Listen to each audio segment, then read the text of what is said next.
Gentlemen, start your engines. Thank you, Bobby. Good luck to you.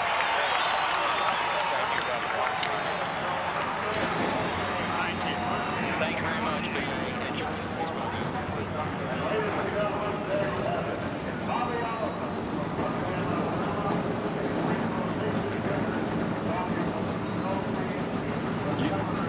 You see Davey Allison, having heard the command from his injured father Bobby back in Birmingham in the Rehabilitation Center. What a moment. Bobby Allison back, in voice at least, giving the command to fire the engines, and on the pole sits his son Davey. The engines have come to life here, and the brand new 3/4 mile Richmond International Raceway is about to get its baptism by fire as the Winston Cup superstars prepare to roll out and answer a tremendous number of questions here in the next 3 hours. The distance is 400 laps at 3/4 mile. That is a 300-mile race. Ernie Irvan has as much experience here as Richard Petty. Let's meet all the stars. Ken Squire has the starting lineup. On this 3/4 mile track, the first airing out of the new Richmond track, here is how they will go for the green today as you see them with the engines fired. On the pole, the man who elected not to change tires, number 28, Davey Allison is there, and alongside, driving to Bobby Allison, number 12, is Mike Alexander. Going to row 2, Rick Wilson is there in this wholesale shuffle, and Ken Schrader goes to the outside of row 2. In row number 3, it'll be Butch Miller, the great ASA star, and Michael Waltrip, who originally had qualified well up in 10th place for this race. Going to row 4, there you find Brett Bodine from Chemung, New York, and Greg Sachs driving car number 88. In row number 5 this afternoon, Rodney Combs is now there, and Benny Parsons in the Junie Donlevy car that comes from Richmond on the outside. In row 6, Bobby Hillen Jr. from Midland, Texas, and Ricky Rudd in car number 26, the winner at Watkins Glen. In row number 7, it'll be Dave Marcus, a former champion here in number 71, and Lee Falk in number 32. In row number 8, Kenny Bouchard, leading rookie contender of 88. And the bandit who won yesterday, Harry Gant at number 33.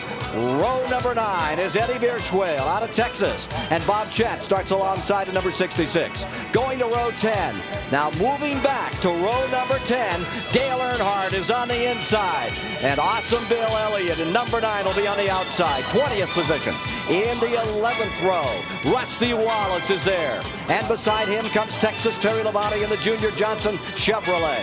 Going to row number 12, Jeff Bodine's number 5 from the Hendrick Racing Stable, and Sterling Marlin, who's really been running well in practice, car number 44 from the Billy Hagan Stable. In row 13, Darrell Waltrip, number 17, and of course he's strong on these size tracks, and Phil Parsons, car number 55. He'll be one to be watching from our in-car camera today. Going to row 14, there you find Kyle Petty, and Mark Martin is on the outside of that row in the 28th position. Row 15 is Neil Bonnet. Bonnet victorious on the last race they ran on the old track back here in February, and late speed, already a winner this year in car number 83. The 16th row is Alan Kowicki, and he's given up a lot of ground to start out back. Alongside is Richard Petty. And don't count Petty out. There have been 5 short track races this year, and in 4 of them he's placed in the top 10. Going to row 17, Dale Jarrett, number 29 on the inside, and Morgan Shepherd in the new number 57 on his flank. In the 18th row is Ernie Irvan, and Jimmy Schmutt-Means rounds out the field as you take a look at what's going on from the viewpoint of the driver of car number 55, Phil Parsons, in the Crown car. Now we're switching inside to Alan Kowicki's car. That Ford, remember Kowicki's had some great runs on short tracks. ASA runner out of the Midwest originally as we settle down for 400 laps. Well, John, what a lineup. I mean, it's all turned around from what and there is Mark Martin's car, also carrying an onboard camera today. I think Mark's going to have a good day. In fact, all of these new drivers, since we've got an even table, nobody has any experience here, can really show the veterans some stuff.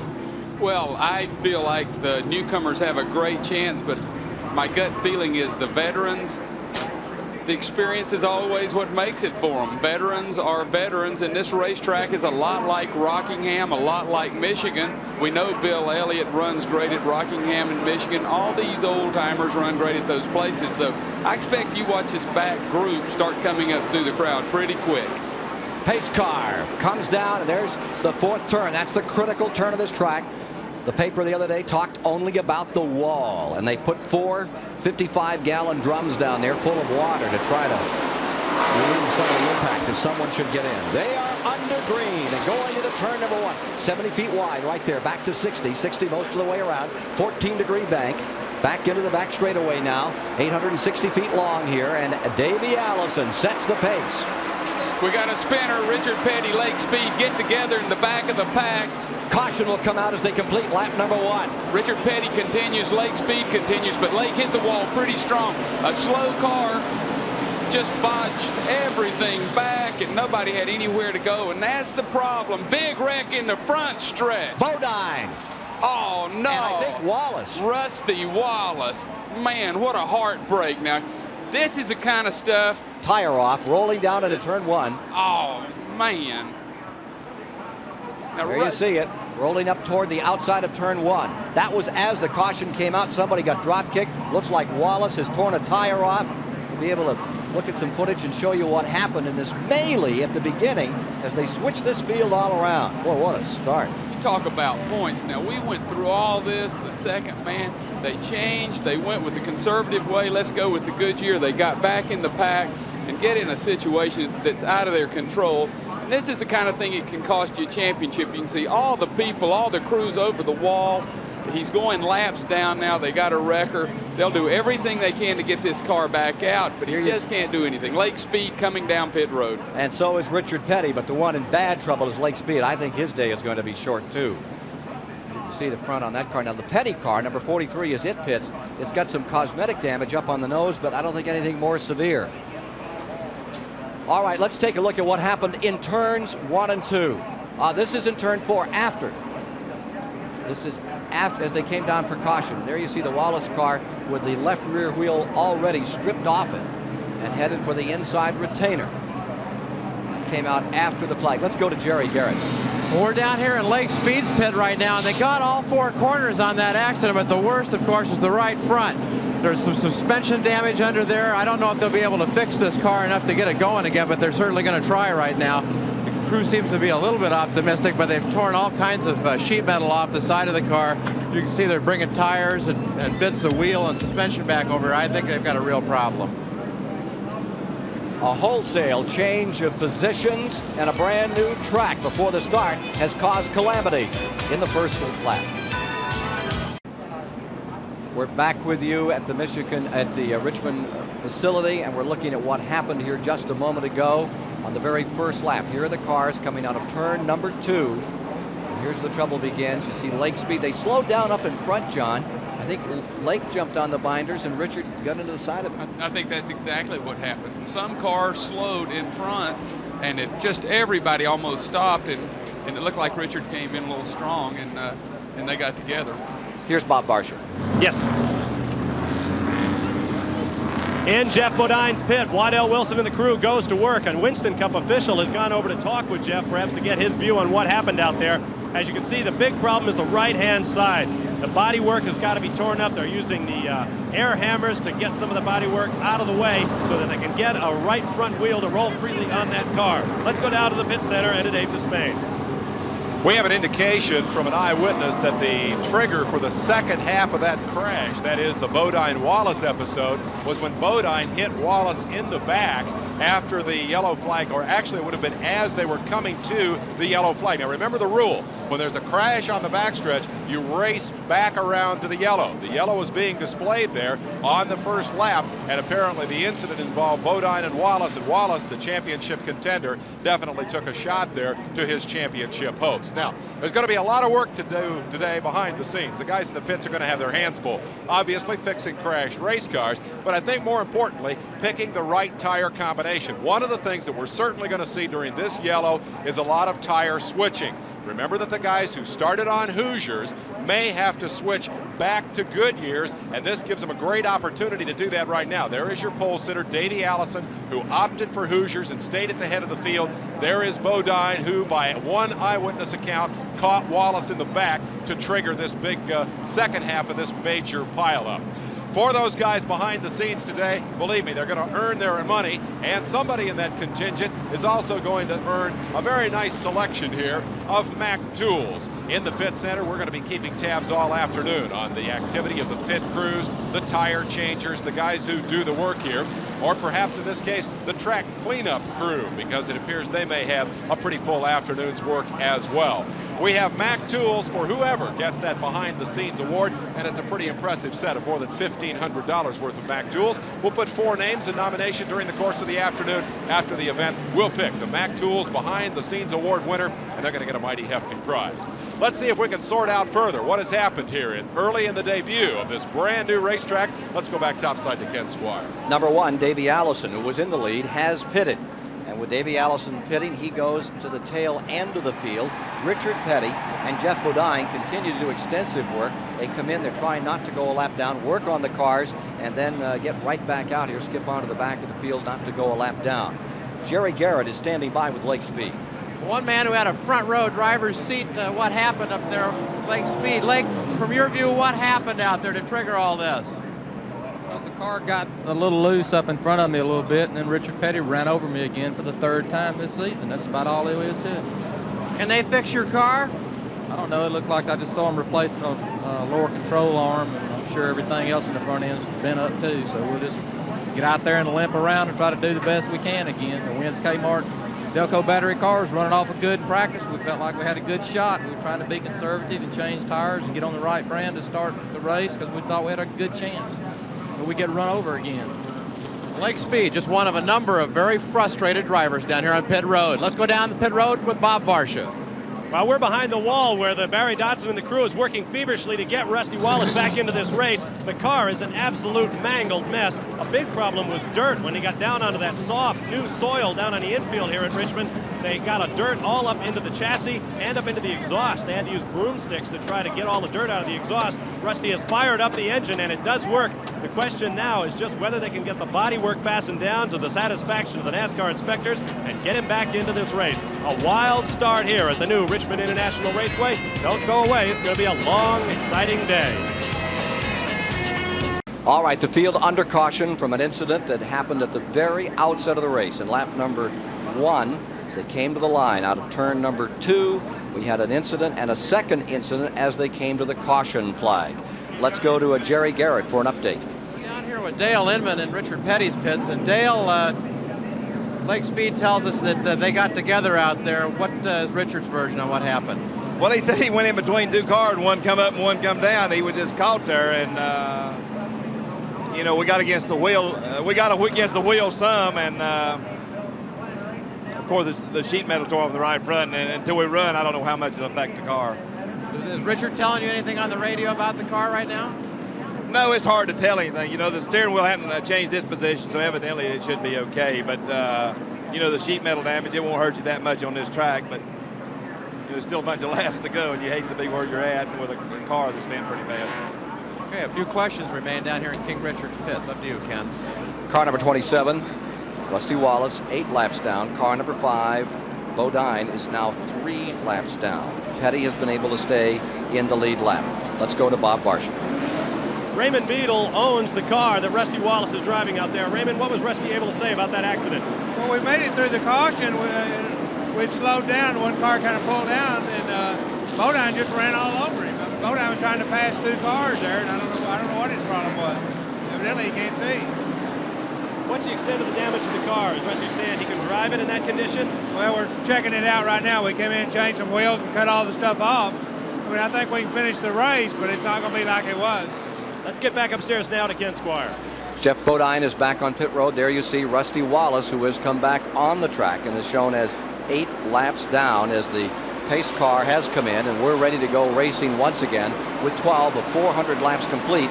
And the number 12, the Bobby Allison car, being driven by Mike Alexander out in front, and the quick move is on the inside. Michael Waltrip from 5th takes a shot, goes into 4th as he moves up, tries to challenge Rick Wilson and falls off a little as they come into turn number 2. In the back straightaway, there you see car number 25. That's Ken Schrader in the 2nd spot. Rick Wilson's in 3rd. Brett Bodine has fallen back to 5th as Michael Waltrip, who's having a good weekend here at the track, is up into 4th spot.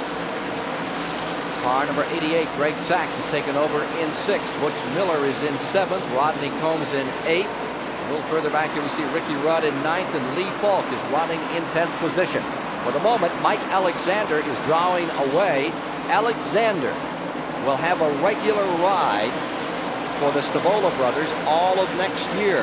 Discovered that just last night, that Mike Alexander will go in all Winston Cup races next year driving for the Stavola brothers, but it will be number 84. The number 12 is still very much reserved and ready for the return of the leader of the Alabama gang, Bobby Allison. Here you see the Allison car. Mike Alexander, one of his proteges, up there just drawing away now by about 15-20 car lengths in turn number 1. It's good to see the old number 12 flickering up in first spot. Well, one thing you have to understand, Mike Alexander does have Hoosier tires on, and they were 0.3 of a second a lap faster than the Goodyear. It should last for 30 or 40 laps. That's the question. If it does, then Mike Alexander and these cars can drive away. Take a look at this struggle a little further back in the pack. There you see the number 88. That's Greg Sachs in the 5th position. Right there with him, Ricky Rudd. On the outside, Brett Bodine. When they get that outside groove figured here and get some rubber down, you're going to see, particularly, I think, Rudd and Gant try the high side on this racetrack. Rudd was saying yesterday he thought that would finally work itself up and keep the RPM level a little stronger on the outside. Here you see the 88, Greg Sachs, driving the Baker car, going wheel to wheel with Ricky Rudd down into turn number 1. Into 2, Rudd has the advantage, and it is Rudd back to 5th spot. Challenge on the outside is being made by New York's Greg Sachs. Even running here. Look just behind them. There you see the Brett Bodine car. And alongside of him is car number 31, and that is Butch Miller. Number 30, Waltrip in 4th. Ricky Rudd trying to get the inside on number 30, Michael Waltrip. Late engine work on Waltrip's car last night. We'll have more on that story later. Here's number 26, Ricky Rudd, finding the inside groove in turn number 4, and he has the mark. Rudd goes up to 4th. Let's go back to the lead again. And there you see the Mike Alexander car just drawing away at this point to car number 25, Ken Schrader in 2nd. The 55 car back here in 20th spot as those top runners change positions. 24 cars elected to change positions, begins to meander up through the field. There's 400 laps in the race here today at Richmond, Virginia, on this new 3/4 mile track. First time it's ever been utilized for Winston Cup competition. Harry Gant, the winner yesterday. You know what's ironic, Ken? They were all so happy to get rid of the old Richmond because they crashed so much and it cost them so much trouble. But first shot out of the barrel, we have 2 major wrecks.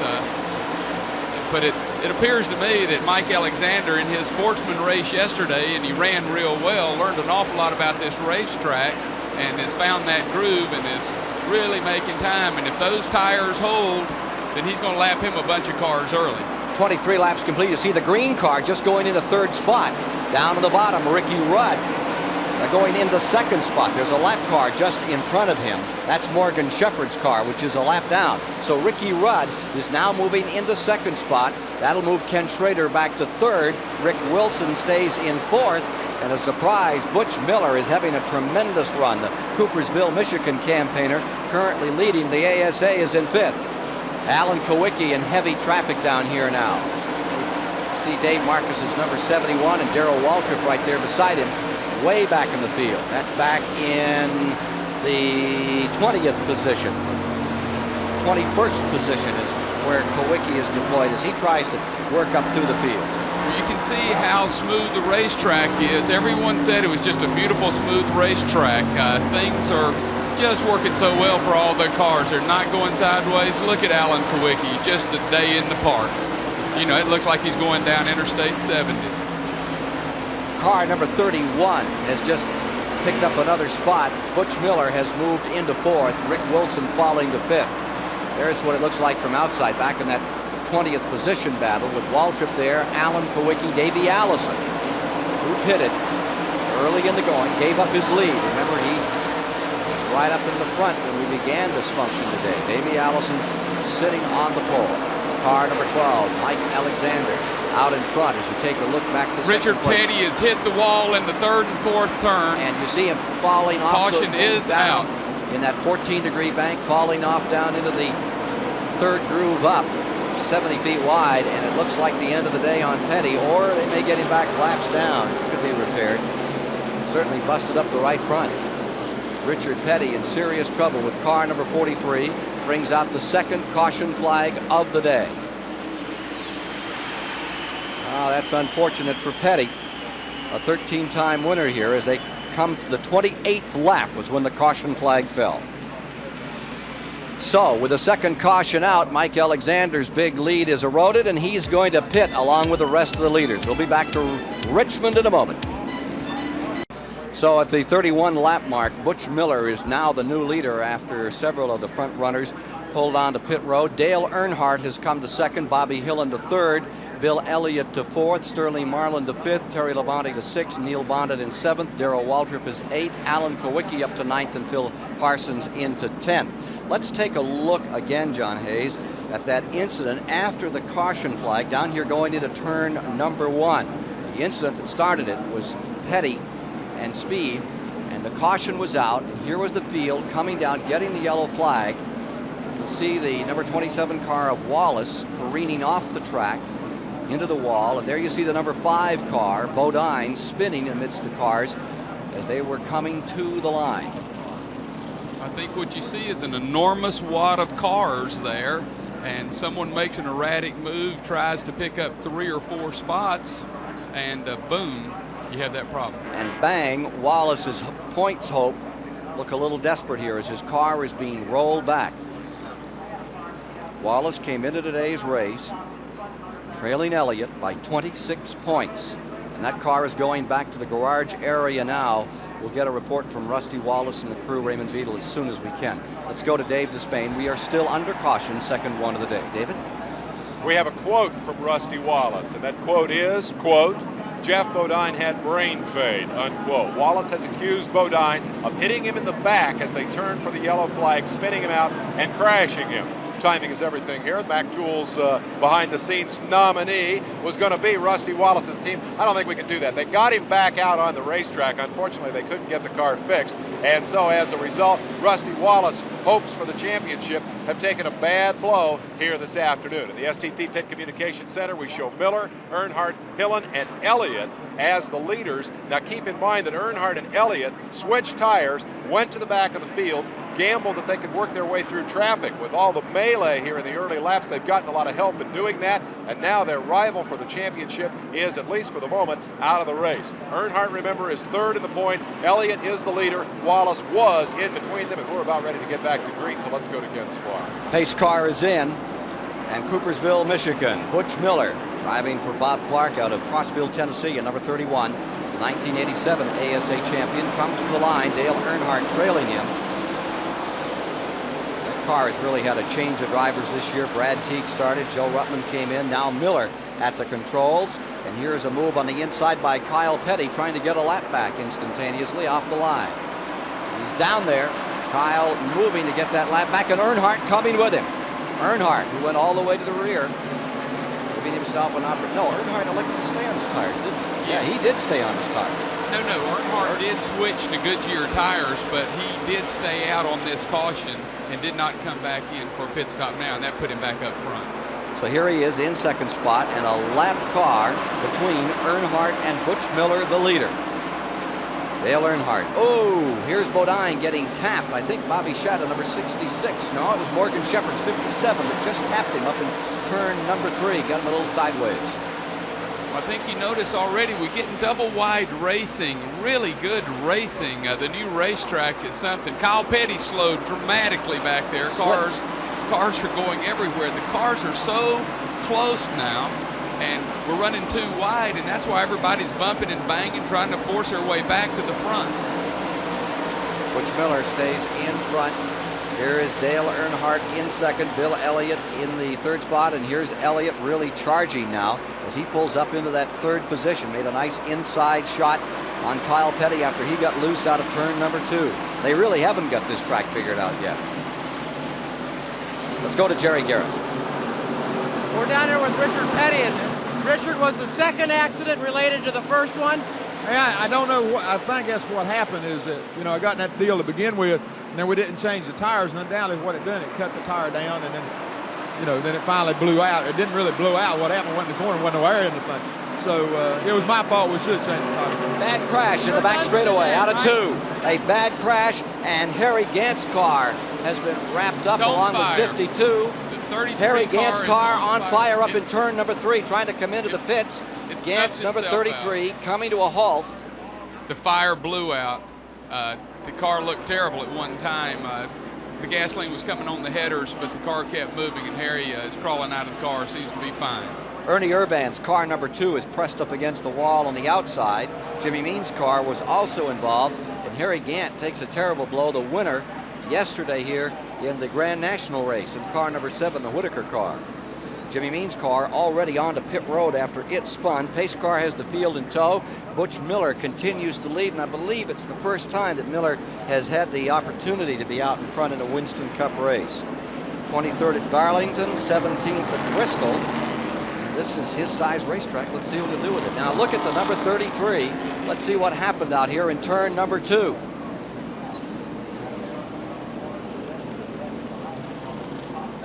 They're the leaders. Butch Miller leading. There behind, you see the black car, Earnhardt. And then as we pan back, here she comes.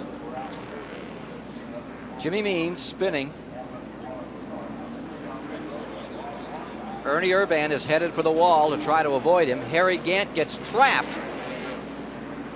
Gant's car getting torn up there. I think Jimmy Means was able to get both of them.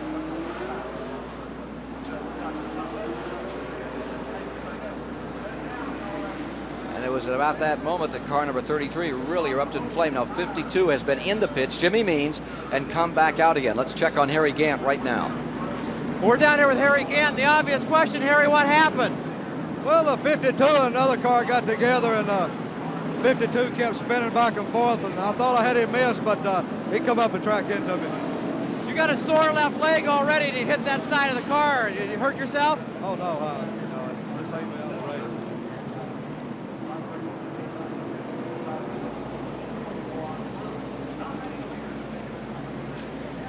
Also out of the race, Rusty Wallace.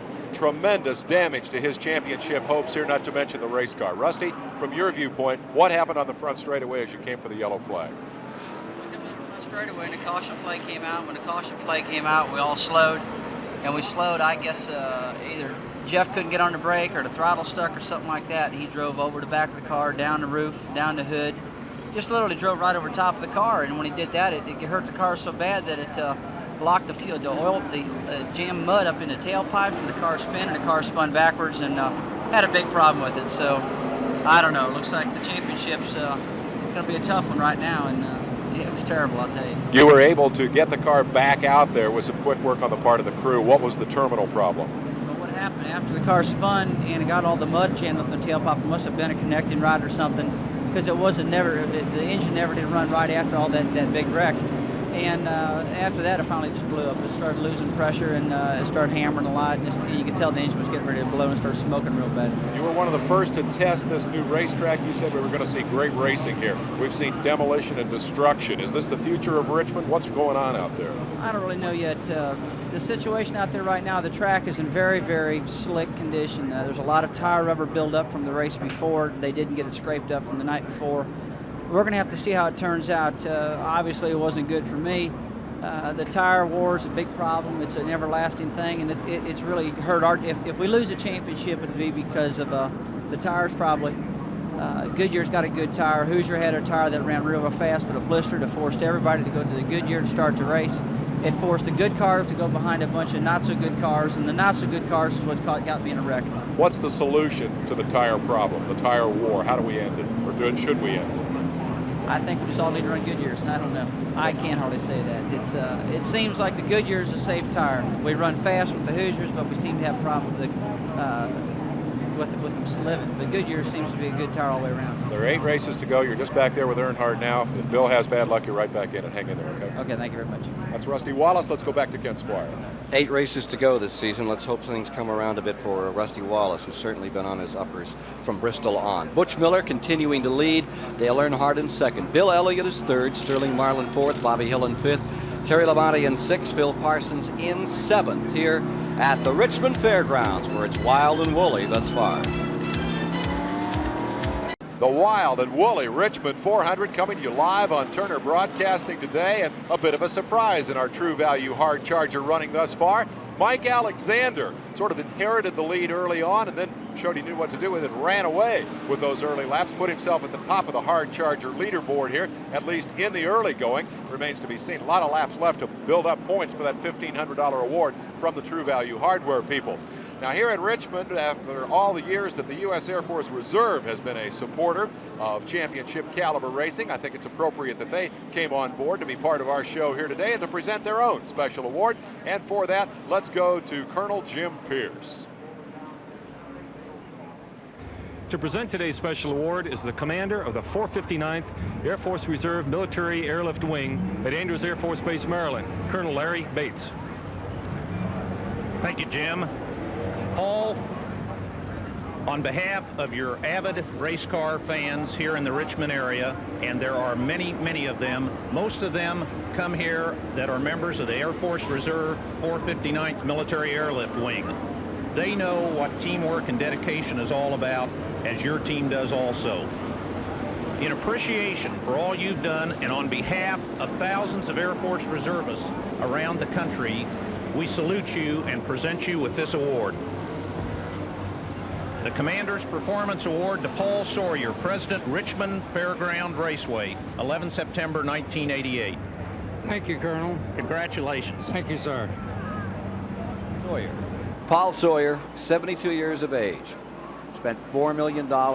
Spent the last 20 years dreaming of building this facility. He's pulled it off, and he'll stick his finger right in your chest and say, you come back in 10 or 15 years, we get another 20,000 seats in here and get all the paving down, and we have seats for 75 or 80. I'll show you what I can do in the next 10 years or so.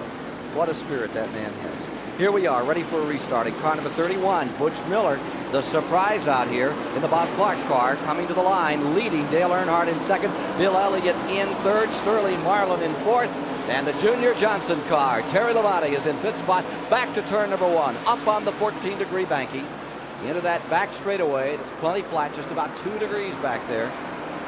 Storming, and 44, Marlin is off the pace immediately. Sterling lost it real bad going in through. He must have a tire going down because he shot up to the wall and came down slowly. And car number 31, Butch Miller, falls back. We have a new leader. Car number 3, Earnhardt goes in front as Miller skidded and came almost into the wall. Up in turn number 4, we find Miller looking up from third spot now with car number 3 in front. And here's number 21, Kyle Petty, on the inside, still trying to get that lap back. Getting 1 lap back is Jeff Bodine. Sandwiched in all of that is car number 9, Bill Elliott. There's Elliott down on the inside, working hard in the red car. Number 57 is Morgan Shepherd. He'd like to get a lap back here in his new mount. Jeff Bodine's car looks like it didn't hurt it too bad with the accident because he's certainly running well in front of good cars. He has gotten 1 lap back and has been able to hold the leaders behind him. Mike Alexander in the Bobby Allison number 12 car started 13th on the restart. He's cutting a caper through traffic out here. Good traffic driver. He continues to work the outside groove at this time. Meanwhile, Earnhardt is first. Elliott is second. Bobby Hillen in the other Stavola Brothers car is in third. And falling to fourth is Butch Miller. Here comes Waltrip moving up through as well in the number 17 car for fifth spot. You see that shuffle up in front, lap cars sandwiched in there, the 21 and the 57. The leader, the black number 3, Dale Earnhardt, who has persevered. There have been 5 what they call short track races this year. He's won 2 of them, and he's been in the top 10 in 4 of them. And there's Bill Elliott, who's been looking really strong this year on the short tracks as opposed to some other years when he said this wasn't his best suit. Really changed things around there. Guys, watch how Dale Earnhardt handles this racetrack. In late qualifying yesterday afternoon, Dale Earnhardt could run higher on these 14-degree bank turns than anybody. He deliberately went out to see where his car worked best on the racetrack, but more important, to see where he could go with it on this totally unknown surface if he had to, in order to get to the front of this pack when they changed from the Hoosier to Goodyear tires, and to hold it once he got there. I expect we're going to see Dale Earnhardt out front for quite a while. Here he is trying to get back up on Bodine. Lap down. Thank you, Bob Barsha. 3 lead changes among 4 drivers, with now 54 laps complete. Well, I talked with Dale Earnhardt last night, and his car's been pushing a little bit, and that's why he lets the car run up a little higher like that. And he had problems blistering right front Hoosier tires, where he usually destroys right rears being so aggressive. So the racetrack is pushing to him a little bit. There you see Earnhardt trying to put a lap on Bodine. He loves to get close to Bodine. Watch these 2 guys. Ooh. Yeah, Bodine loose up there in turn 2. You think Earnhardt enjoys this? Watch him. Watch him. If he can get up there in Darth Vader, watch this. Watch this. He just loves to try to intimidate Jeff. I mean, for some reason, ever since they've been together, and they both race hard door to door, and Jeff doesn't back off a bit. Jeff sees it. Watch him. See him slide up and touch him? They love to race each other, and neither one of them will back down an inch. Still even. Remember that Bodine is not racing for position. Earnhardt is in the lead, with Bill Elliott in second. Earnhardt clear of the lap car. Butch Miller in the number 31 car has come back into third, and he's brought Darrell Waltrip in the number 17 with him into fourth. Bobby Hillin now fifth. Terry Labonte sixth, and Phil Parsons in seventh. Dale Earnhardt out in front. We asked Dale what kind of a guy is going to win here at Richmond today. I don't know, really. It's going to be, you know, a learning process for everybody. I think consistency is going to be the key. The tire situation is going to be a little bit of a problem to start with. Hoosier's a little bit faster tire right off the bat, but Goodyear seems to be more consistent. So, you know, we're going to try to race the Goodyears and see what happens there. But I think you just got to run a smooth, consistent race and stay out of trouble. You know, see what happens. Well, that's Mr. Consistent on the short tracks talking right there, Dale Earnhardt. I think you called it, Johnny Hayes. We scrambled this starting order, and I hope the fans can appreciate it. It was an unprecedented day in Winston Cup racing when so many of these drivers moved to the back of the field to change tires. Johnny called it. He said age and experience is going to be the key to getting to the front. I think there may be one other factor. With Earnhardt, the third-ranked driver, and Elliott, the point leader, running 1-2 on the racetrack, when Rusty Wallace went out of this race, it was like throwing a T-bone steak in front of a couple of junkyard dogs. Those guys knew this was their opportunity to run up there and grab command of the point lead for Elliott. For Earnhardt, the opportunity to make up a fairly good-sized deficit and get right into the thick of the battle. That's what brought those guys to the front. Experience and motivation, and you see them running 1-2. Let's take a little further back in the field now as we watch car number 17, Darrell Waltrip, who has pulled away. He's running up on a lap car, Morgan Shepherd. He had a good battle for about 3 laps with Butch Miller and then drove away from him. And now the story is the man who is in number 11, Terry Labonte, right behind Waltrip, closing in on Waltrip. And Alan Kowicki is behind Labonte. He is making a great move. You see him back there in the car, number 7. And from Alan Kowicki's vantage point, what's going on directly in front of him. Terry Labonte in the number 11 and the 17 in there. Butch Miller's 31 sliding back a bit after having a very good run for about 20 laps.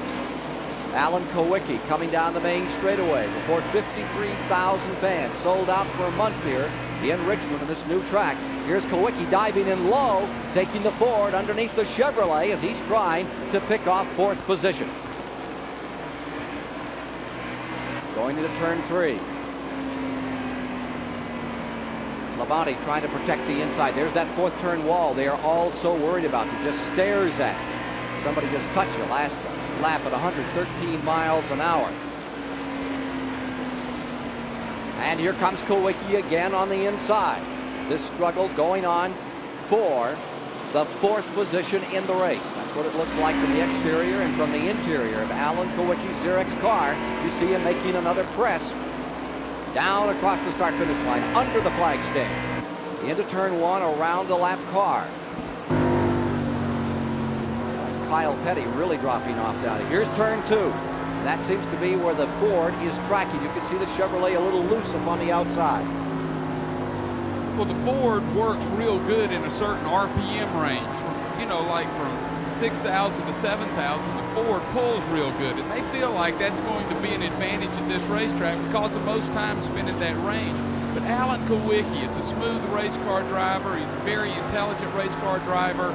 He's going to take care of the car, try to see if it will work, but he's going to try to be there at the end. Sort of like Bill Elliott. He's running Dale Earnhardt down, but he's just one of the smoothest guys in racing. And they're trying to take care of their race cars because people are smoking, tires, cars are going in all different directions. There's all kinds of trouble with cars now.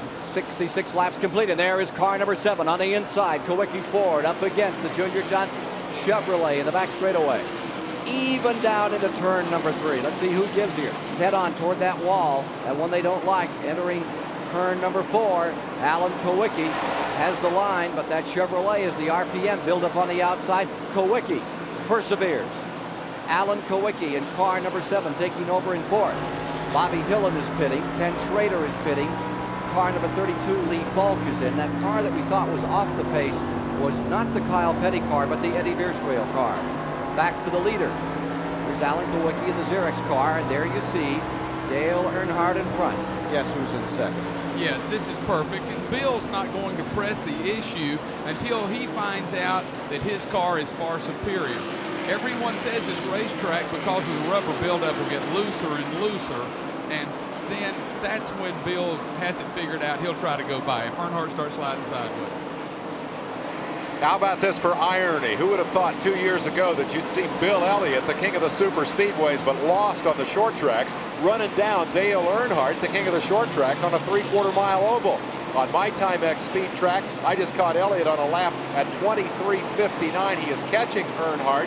We programmed in the lap, and here goes Elliott going after Earnhardt. A few laps ago, we had Earnhardt at 23:48, 115 miles an hour. My speed track calculated it for me, but it wasn't good enough to hold off Bill Elliott. It stands as the fastest lap of the race thus far, but Elliott, the super speedway star turned short tracker, is right there hanging on Dale's rear deck. Here comes Elliott down on the inside again, David. He's trying that move in turn 4. Coming around to complete 70 of 400 laps this time, and they're even for the lead. You realize you could have a giant swing here. Bill Elliott's playing with the rattlesnake right now, and if he gets bit, we could have Earnhardt. He's already made up his 100 points on Rusty Wallace, and he can make it up real quick here. So I'm sort of surprised to see Bill testing right now. So Bill must feel like he's a lot stronger, but I guarantee you Dale's going to race him door to door. I believe they might even touch. They just did touch twice. Both ends of the racetrack. Here's Elliott maneuvering to the bottom of the racetrack again. You know, those Ford drivers, they don't like to talk too much about that medium range power. Bill Elliott led that time by, and that gave him 5 points. He led at the line. Then Earnhardt took it back in turn 1. Here they are into the main straightaway. And look at Lee Falk, the lap car down on the inside, still able to stick with them. 3 wide into 1. Let me ask you guys in the booth a question. You've both been studying Bill Elliott this week. The guy seems to be such a head case in the sense that his mood reflects, he's getting passed by that last car there. He won't be happy about that. Bill's mood seems to swing in direct proportion to his position in the championship. A lot of people say the pressure got to him when he was racing Waltrip a couple of years ago. Now he's racing Earnhardt for the title. He's once again become moody, withdrawn, very quiet, very focused on his race car. I wonder if Bill Elliott wouldn't like to get up there and show Dale Earnhardt, the intimidator, that he's not afraid to get shoulder to shoulder with him, that he, Bill Elliott, the quiet man, can shove and bang on the short tracks with the best of them because he thinks that might be the attitude he needs to win the championship. I think that is to a degree true. You've got to remember that Elliott has taken over more and more of the work on his car. He reminds me a lot of Mark Donohue in that manner. He doesn't want to share a lot of time. He really wants to get with the business of racing. You've got to respect him for that. Oh, yeah, he does sort of dodge a little bit because the better he's doing, the more popular he is. But he does work full-time on his race car. He's helping his brother with change motors. He changes all the springs. Bill Elliott is his own crew chief, and not many other people are in that situation. Bill Elliott and Alan Kowicki probably the only two. Well, the big surprise right now is the Bob Clark cars, the 31 and the 32. Here you see Falk staying right with the leader, but a lap down. There's Bill Elliott in second. We asked Bill Elliott how he handles his schedule as a driver and as the key member in so many parts of setting up this race car number 9. People don't understand. You know, and it kind of aggravates me that people label me as not talking to people and stuff like that. But you got to understand that I hadn't got like a Richard Childress or a Cecil Gordon to coordinate everything that they got to do. You know, it's on my mind of what I got to do, and that's the way it's got to be. You know, if I maintain a constant in this race team, I got to be there week in and week out to deal with it. Thoughts of Bill Elliott about staying up in front where he is right now, just one spot away from the top. Number 3, Earnhardt out in front. Elliott's in second. Kowicki's third. Darrell Waltrip fourth. Terry Labonte is fifth with 78 complete. What a magnificent fight for the lead we have here at the Richmond Fairgrounds, this brand new racetrack with 84 laps complete. Here we see Earnhardt in front. Elliott just took a tremendous stab at him, pulled alongside, came up on the back marker and could not get by, but he was there right to the door a second time. Now he's in that second position. There you see Schrader trying to make a lap up, car number 25 just behind him. And there's another dandy battle being waged for third spot. There you see Alan Kowicki in the Ford, and in fourth, number 17, Waltrip. Alan Kowicki in that Xerox car just standing on it down through here and making that Ford really handle. Gets out of the line just a tad. Must be it's working well out there. And Waltrip staying with him in fourth. Terry Labonte is fifth. Rudd is in sixth. And Davey Allison has come back up into the seventh spot. There you see Davey in the number 28 making a magnificent run on a track where his dad won 5 times. And in the early days, who will forget those great races of Richard Petty and Bobby Allison. The first race here for this particular event was won by Richard, and the second year in a Dodge driven by Bobby Allison for Mario Rossi. The Alabama gang scored heavily. Back up front, look at this scramble. 9, Elliott on the inside, Earnhardt on the outside. Back straightaway. Dandy racing. Back into the 14-degree bank. Over the tunnel. 2 new tunnels at this track that really help out. Still even. To the line. Ford and Chevrolet in a magnificent scramble. Elliott presses on the bottom of the racetrack. Oh, Lake Speed has crashed. Fire erupting out from underneath that Oldsmobile. Caution is on the track for the third time today. Fire did extinguish himself. Lake's okay. He's coming out the window.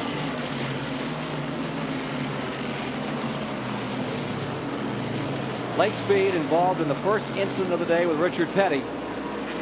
Now retiring, car number 83, after taking another serious lick here this afternoon. Caution on for the third time. And Lake Speed, new daddy a week ago, clambers out of his car. Let's see if we can discern what happened here to Lake Speed's number 83.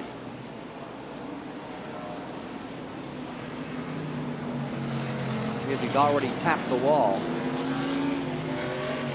He's already slapped the wall. Looks like he really had the tire go down, and now you see he's got a line broken with the fuel cell. That's just fuel in the line, not in the tank. Spilling out, catching on fire for just a moment and extinguishing itself. Lake is okay. Good news, father. Baby girl a week ago.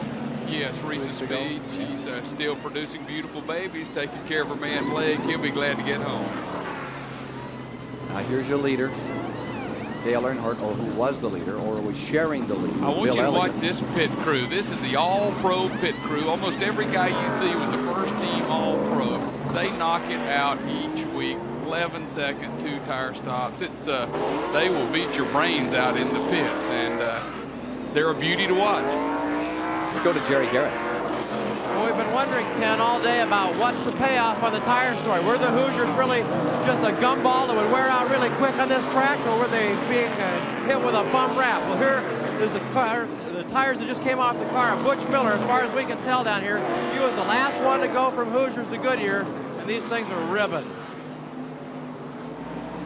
Well, there you see, that's the Hoosier tire that just came off.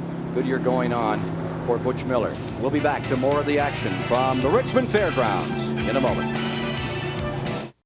Live from Richmond on TBS Sports, you're watching the cars circulating under caution here in the Richmond 400. At the head of the field is Dale Earnhardt, and just before we broke for that commercial, you saw the championship-winning pit crew at work. Earnhardt's team keeps him at the front of the pack under yellow, but more importantly, they were the first team to figure out yesterday afternoon that the key to going fast here, get the Hoosiers off, get the Goodyears on, take your spot in the back of the field, and then get to the front. Let's give the Mac Tools nomination here for the behind-the-scenes award to the Richard Childress Show.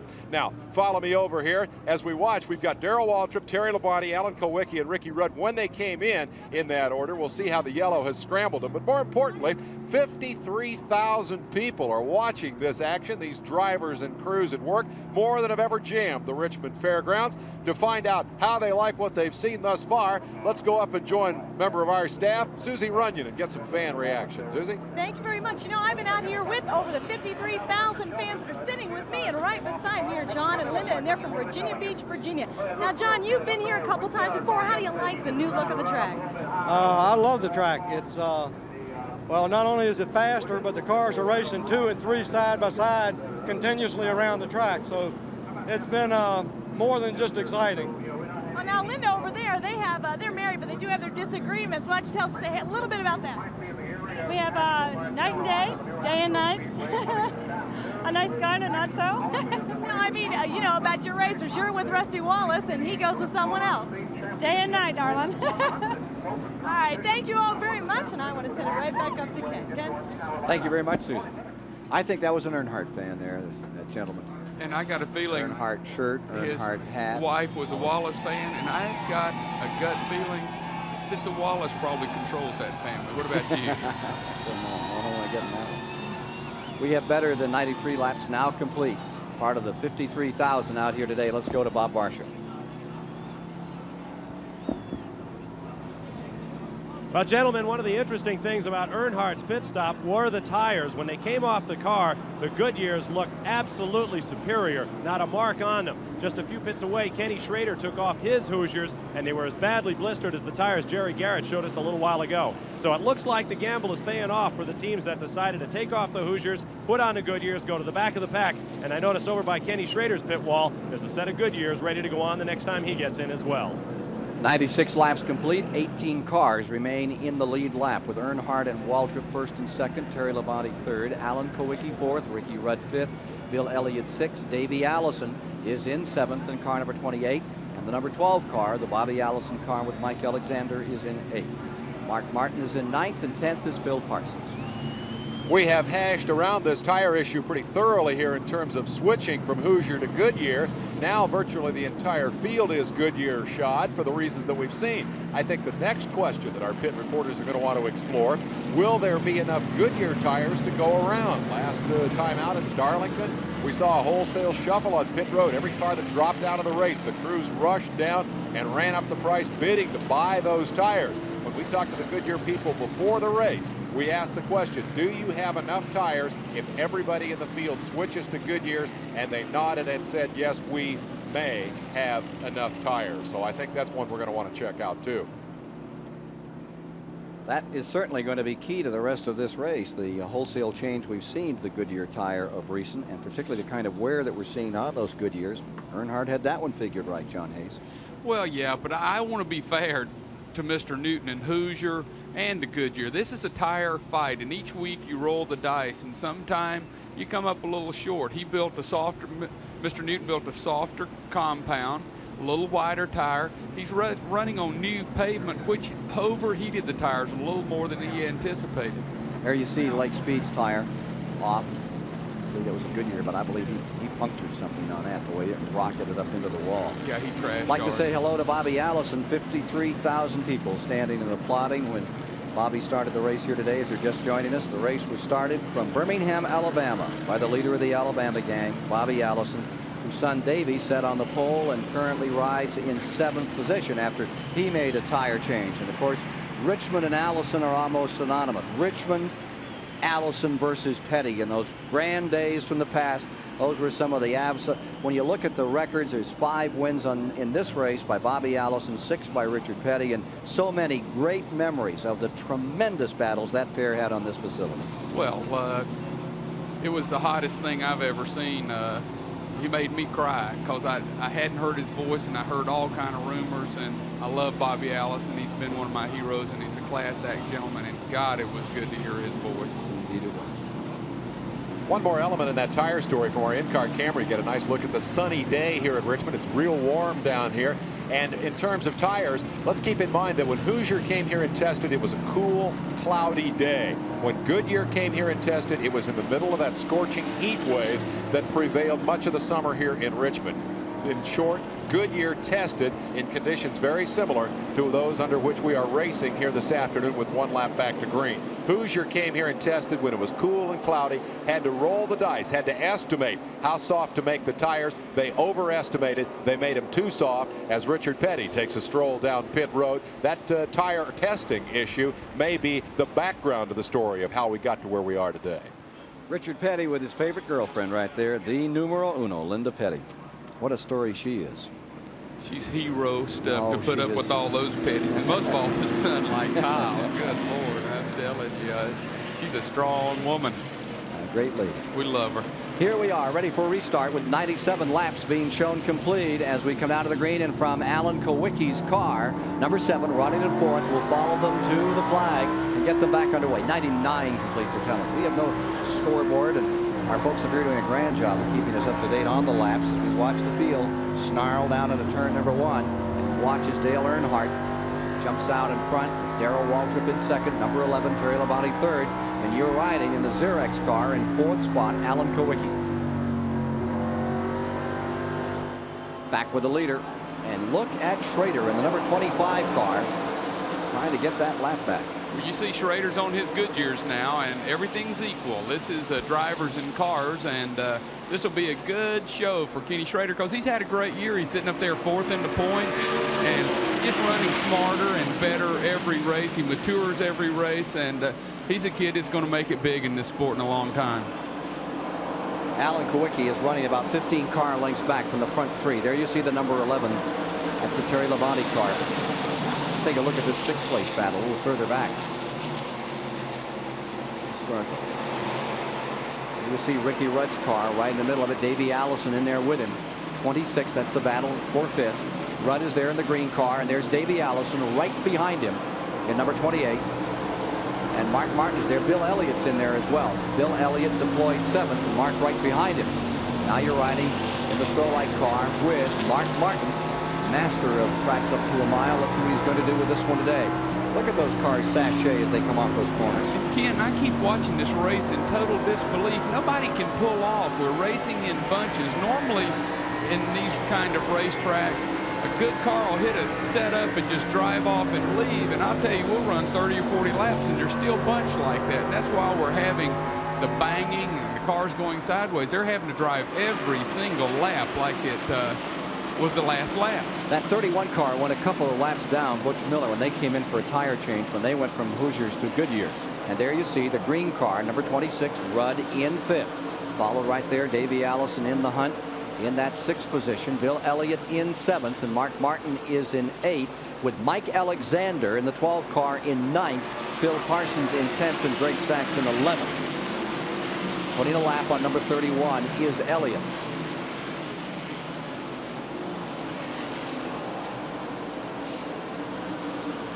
Going back into the second turn right here is car number 17 and 11 battling for the 2nd position in the race, and Alan Kowicki in it as well. They have not changed positions. That stabilized it at 2nd, 3rd, and 4th for the moment, with 105 laps now reported complete. Waltrip in 2nd. Again, you can see Alan Kowicki's a very smart, smooth race car driver. He's not trying to force it too hard. He will play it smart. If it works, he will use it. If he doesn't, he pulls right back in because he knows the race has a long way to go. And I'm really impressed with Alan Kowicki. There you see Alan Kowicki at work in his workshop, car number 7. Oh, it's jumping sideways on him. That was a beautiful shot. You can see those hands are turning now, but Mr. Bodine was up under him, and they must have touched or something because it sure jerked that steering wheel sideways. Here you see Davey Allison closing up some more. Davey Allison has pulled around Ricky Rudd, and there's the number 28 car moving in on Alan Kowicki. Davey Allison up to 5th, and now taking a shot at 4th. There's Davey Allison on the high side in the Harry Ranier car, and he is trucking. Davey Allison, currently the quickest car on the track, finds himself up into 4th position. You know, this racetrack a whole lot like Milwaukee, where Alan Kawicki had so much experience. And I talked to him a long time about this. This track is a lot like some of the ASA tracks he ran on, and he feels at home. And you see Davey drive right by him. Again, I'm telling you, that's intelligence. He's not going to force it with Davey. Davey Allison trying to pull up and put a lap on Rick Hendrick. Earnhardt continuing to lead. For more battle for second, getting a little stronger here. 17 and 11 getting into it. There you see Terry Labonte. Well, I tell you what, Dale Earnhardt is pushing Sterling Marlin along. Sterling banged him a little bit and got a lap back, and I think Dale's going to say, okay, big guy, you want to shove me? I will show you what shoving is. So, Sterling, you better hold on, because he's coming after you right now. He's going to try to get you, Sterling. Don't look back. Battle in that second spot as 17 and 11. Going at it real strong, and there you see Earnhardt, and then the 44 car just up in front of him, the lap car, or about to be lapped, Sterling Marlin. See what will happen now. You see number 11 Labonte, and here we are with that lead combination, the lap car 44 Marlin and the number 3 dipping down to the inside, and there goes Labonte up on the outside of Waltrip. Again, Waltrip is another just genius, smooth race car driver. He's going to try to take care of tires. He's going to try to make sure the setup works. And if he's just not going to get in a push and shove match this early. Here comes Labonte on the outside. He's finally found that outside line and can run it. He's up on Waltrip, and it is Terry Labonte in car number 11. He's floating along the outside and has himself 3rd place as Davey Allison continues to close. For more on the Goodyear side of the tire story, here's Bob Barsha. Well, Ken, let me answer the question that Dave Despain raised earlier about whether or not there would be enough Goodyear tires to go around if all the teams switched to them for the extent of today's race. The folks from Goodyear say they have almost 700 sets of tires on the premises here in Richmond, and more than a dozen sets for each of the teams. That shouldn't be a problem. But there's another reason for this. The Hoosiers are still the faster tires, everyone is saying, even though they don't last as long. So everybody is keeping a set of Hoosiers in their pits in case we get a late yellow with about 20 laps to go, say. Everybody will switch, put the Hoosiers back on for the sprint to the checkers. There you see the tires, and here you see the racing as Earnhardt is still there with 115 laps complete. Number 11 on tracks of less than a mile. This car, number 11, has shared victory this season. Among the winners, he came home at Wilkesboro. Of course, Earnhardt leads. He's had 2 wins this season on tracks of under a mile. At Bristol, Tennessee, and at Martinsville, he has been victorious, leading currently. I tell you, Bobby Allison's little boy Davey is flying to the front. He has now caught Waltrip, and he's in that group. He's running in 4th place, but he has now just pulled right back up on the tail end of Darrell Waltrip. And this is good, clean racing. They're going high, they're going low. This is one of the best days of racing I've seen. The cars are really competitive and close. Well, we had a cluttered start. If you're just joining us, a serious crash on the start. Last lap at 112-mile-an-hour average. There you see Waltrip taking another shot at number 11, Terry Labonte, as we review the standings. 2 laps back. The entire field for you. A lot of fans like to know where their individual stars are running, so give you an idea. Meanwhile, look at these front 4. Now there is Earnhardt being challenged by Terry Labonte on the bottom. The black number 3 taking the attack from number 11 into turn number 1, and Davey Allison is as quick as anything there. Allison forcing the field at this juncture to really stand on it or give ground. Allison is coming in the 28 behind the 3 car leading, the 11, the 17. There is Allison. 4 cars battling for the lead down to the line and into turn 1, and Terry Labonte shoves a little here. Well, Terry Labonte's an excellent short track racer, and Junior Johnson and Tim Brewer have always prepared one of the best race cars on the racetrack, and I certainly expect Terry to have a good day. Junior, he's been ugly to me all week, and he jerked my tie and broke some buttons. So I hope Flossie's listening at home and will be real ugly to Junior when he gets home. Threw you right over the hood this morning. Yeah, he did. I'm impressed. He's still a strong fellow. Yeah, I'll say. Flossie's been ugly. Yeah. Well, the reason, what was the reason? He just said he didn't like me in a tie. Car number 3, Earnhardt in front. Here's car number 28, Allison, rim right. Now look at him dive as they duck him 4 wide into the main straightaway for just a moment. Incredible racing here. Are we at Michigan or is this Richmond? I'm telling you, they're going 3 wide, 4 wide. Paul Sawyer's come up with him a racetrack, buddy. Davey Allison now trying to show what that Ford can do. Here he comes. Bill Elliott just down. slowed dramatically on the backstretch. Got together with someone. Look at this slugfest up in front. Earnhardt in front. Here's Davey Allison in second. Carrying on like his dad here at Richmond. Goes to the inside. Sneaks a peek, and for sure that car will go to the bottom of the racetrack. And that is the secret here. How well you can work right down low. Right up against that very treacherous looking 4th turn wall. Davey's right there. Low on the racetrack.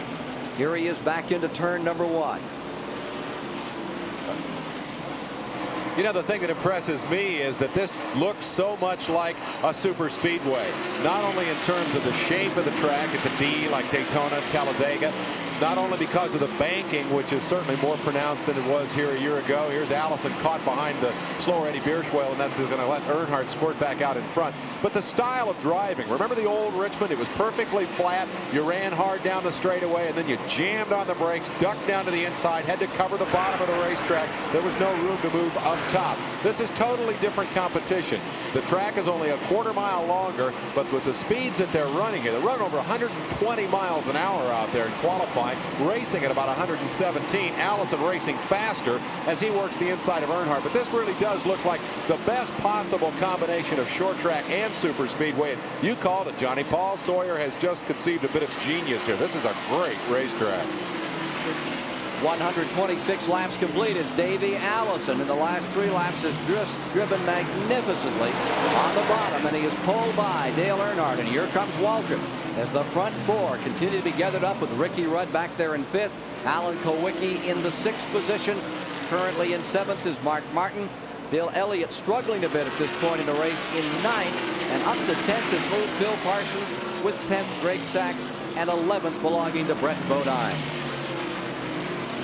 We'll be back with more of the action at the Richmond Fairgrounds in this 400-lapper in a moment.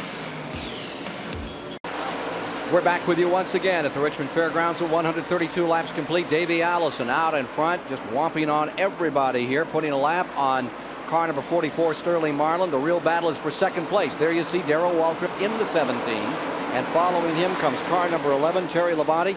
Sliding back to the field is Earnhardt. Ricky Rudd is charging on Earnhardt right now for the 4th position. The green car on the bottom is the Kenny Bernstein car, and look at him travel. Ricky Rudd, who looks like he has serious intentions about this event. Ricky Rudd on the bottom side out of Chesapeake, Virginia, just about 100 miles from here. This is his home track, and there's some extra fans here today to cheer on Ricky Rudd, whose father and sisters and brothers first brought him into racing right in this part of the country. Virginia, one of the great racing states. They say more tickets are sold for events like Charlotte and Daytona out of Virginia than any other state in the Union, and now they have a great facility of their own.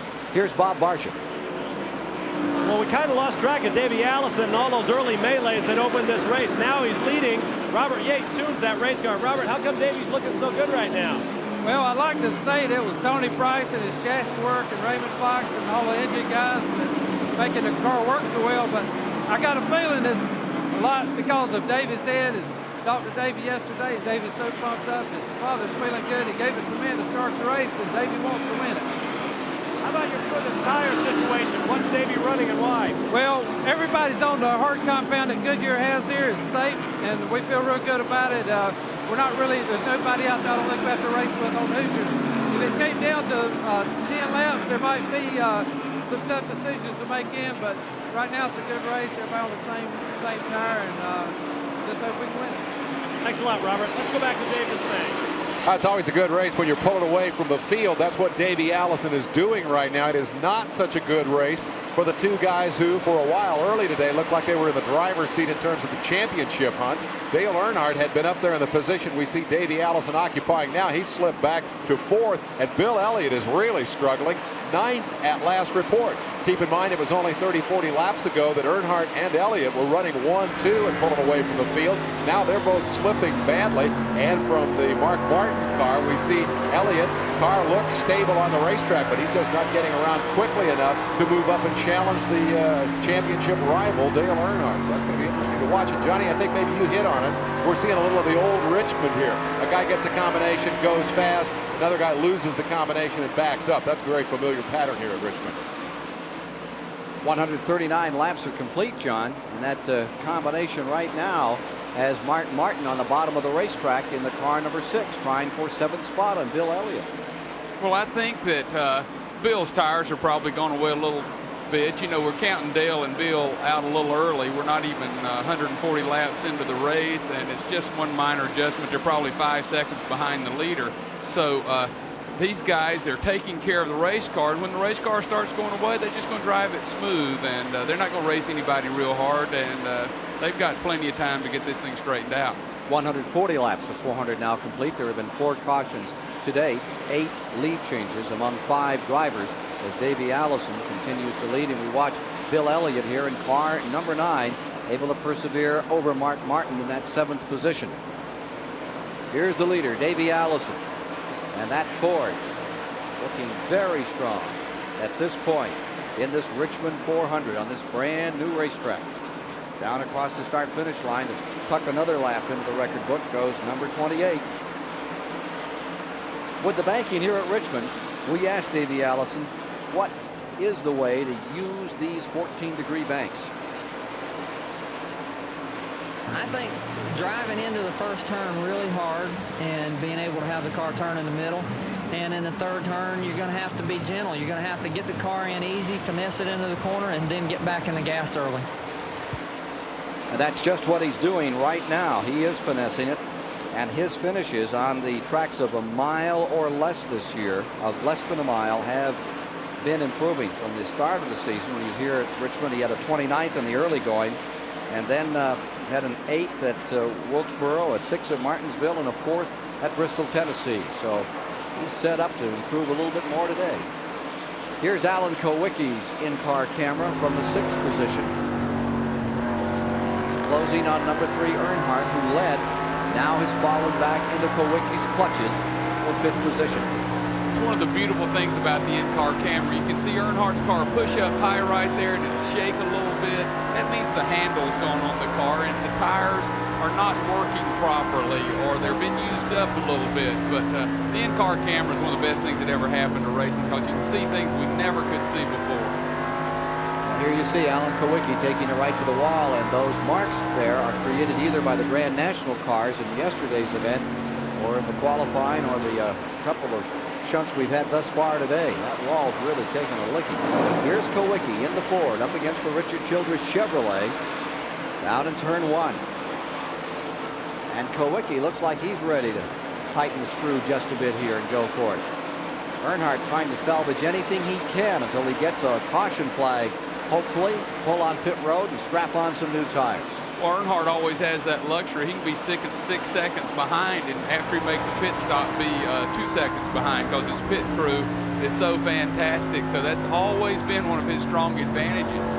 Let's review a little further back for you. In 11th spot right now is Brett Bodine. In 12th is Dave Marcus.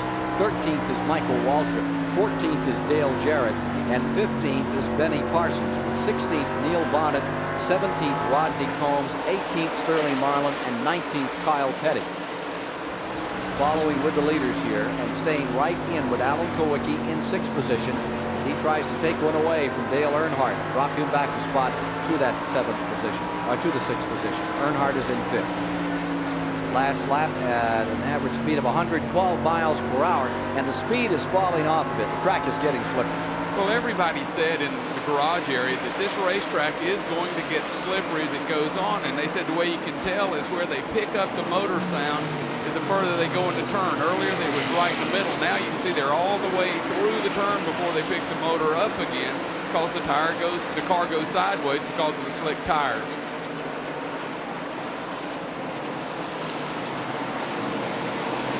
Number 28, Davey Allison, drawing to a tremendous advantage. Bet he wishes he could stay on those tires for the rest of the day. Well, I just get the feeling that Davey's saying, hey, this one's for you, Dad.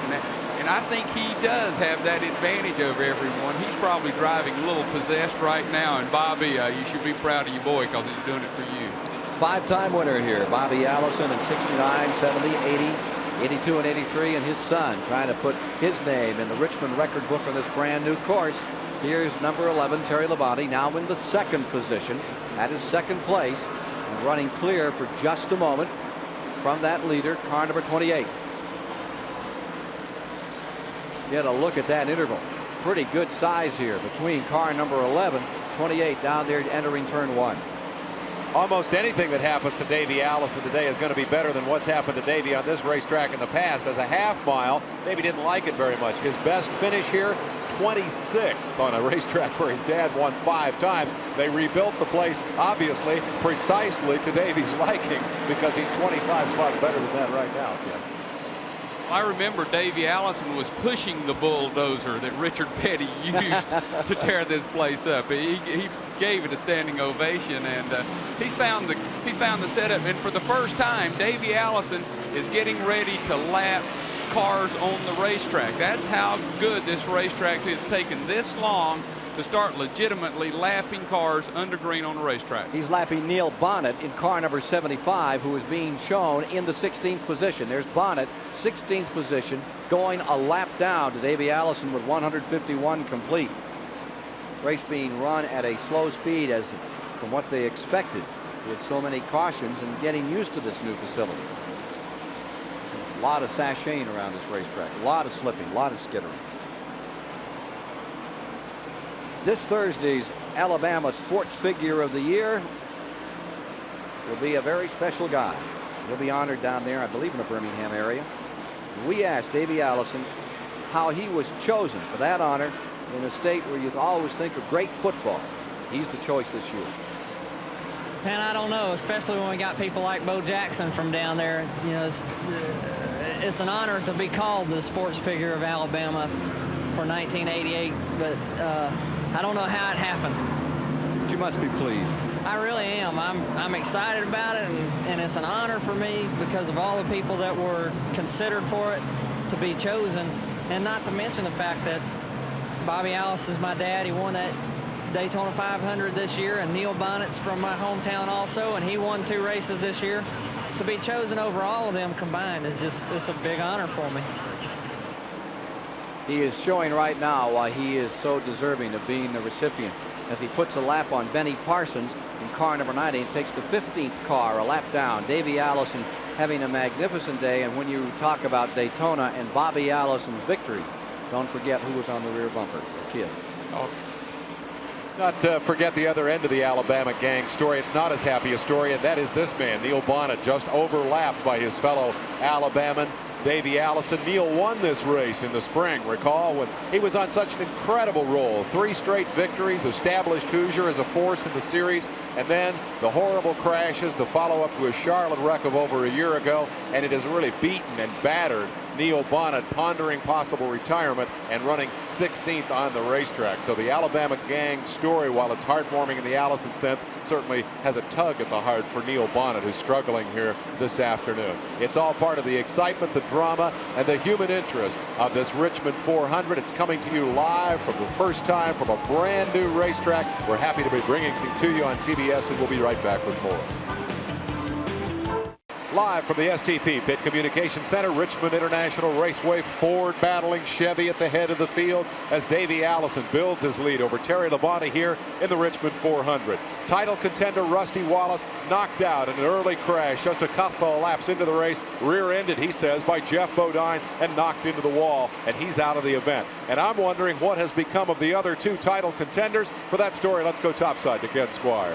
Well, among those contenders right now, there you see the Earnhardt, number 3, running in 6th spot, and he's trying to fend off that contender in number 9. Bill Elliott running in the 7th position. Mark Martin is in 8th, and that's a struggle all unto itself, while Davey Allison continues to lead by 3 1/10 seconds. That's the largest advantage anyone has had today. Speed has really come down to, as you see, 82.5 miles an hour as we move toward the halfway point in the event.